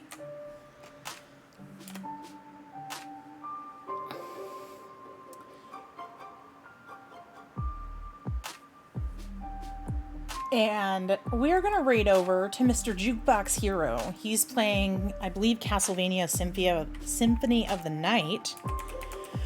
And I don't get to raid into him often. So we're gonna go pester him and watch some amazing Castlevania. So please stick around for the raid. It does help every streamer just a little bit to have those viewer spikes. Make sure you drop Hero a follow as well. He's a wonderful human being, absolutely hilarious. And follows to his channel do earn you dad jokes. So thank you so much for hanging out with me for this first writing stream. If you enjoyed it, make sure you do drop a follow. And I will be live again on Wednesday with actual gaming. The next time I'll be doing a writing stream will probably be Friday. But otherwise, thank you so much for tuning in and helping me start this whole process. I'm super excited to continue this with you and interested to see where our story goes by the end of November. But thank you so much for the donations today, for Kiko and Lissa for doing those. You guys rock. And I will see you all on Wednesday. Bye-bye.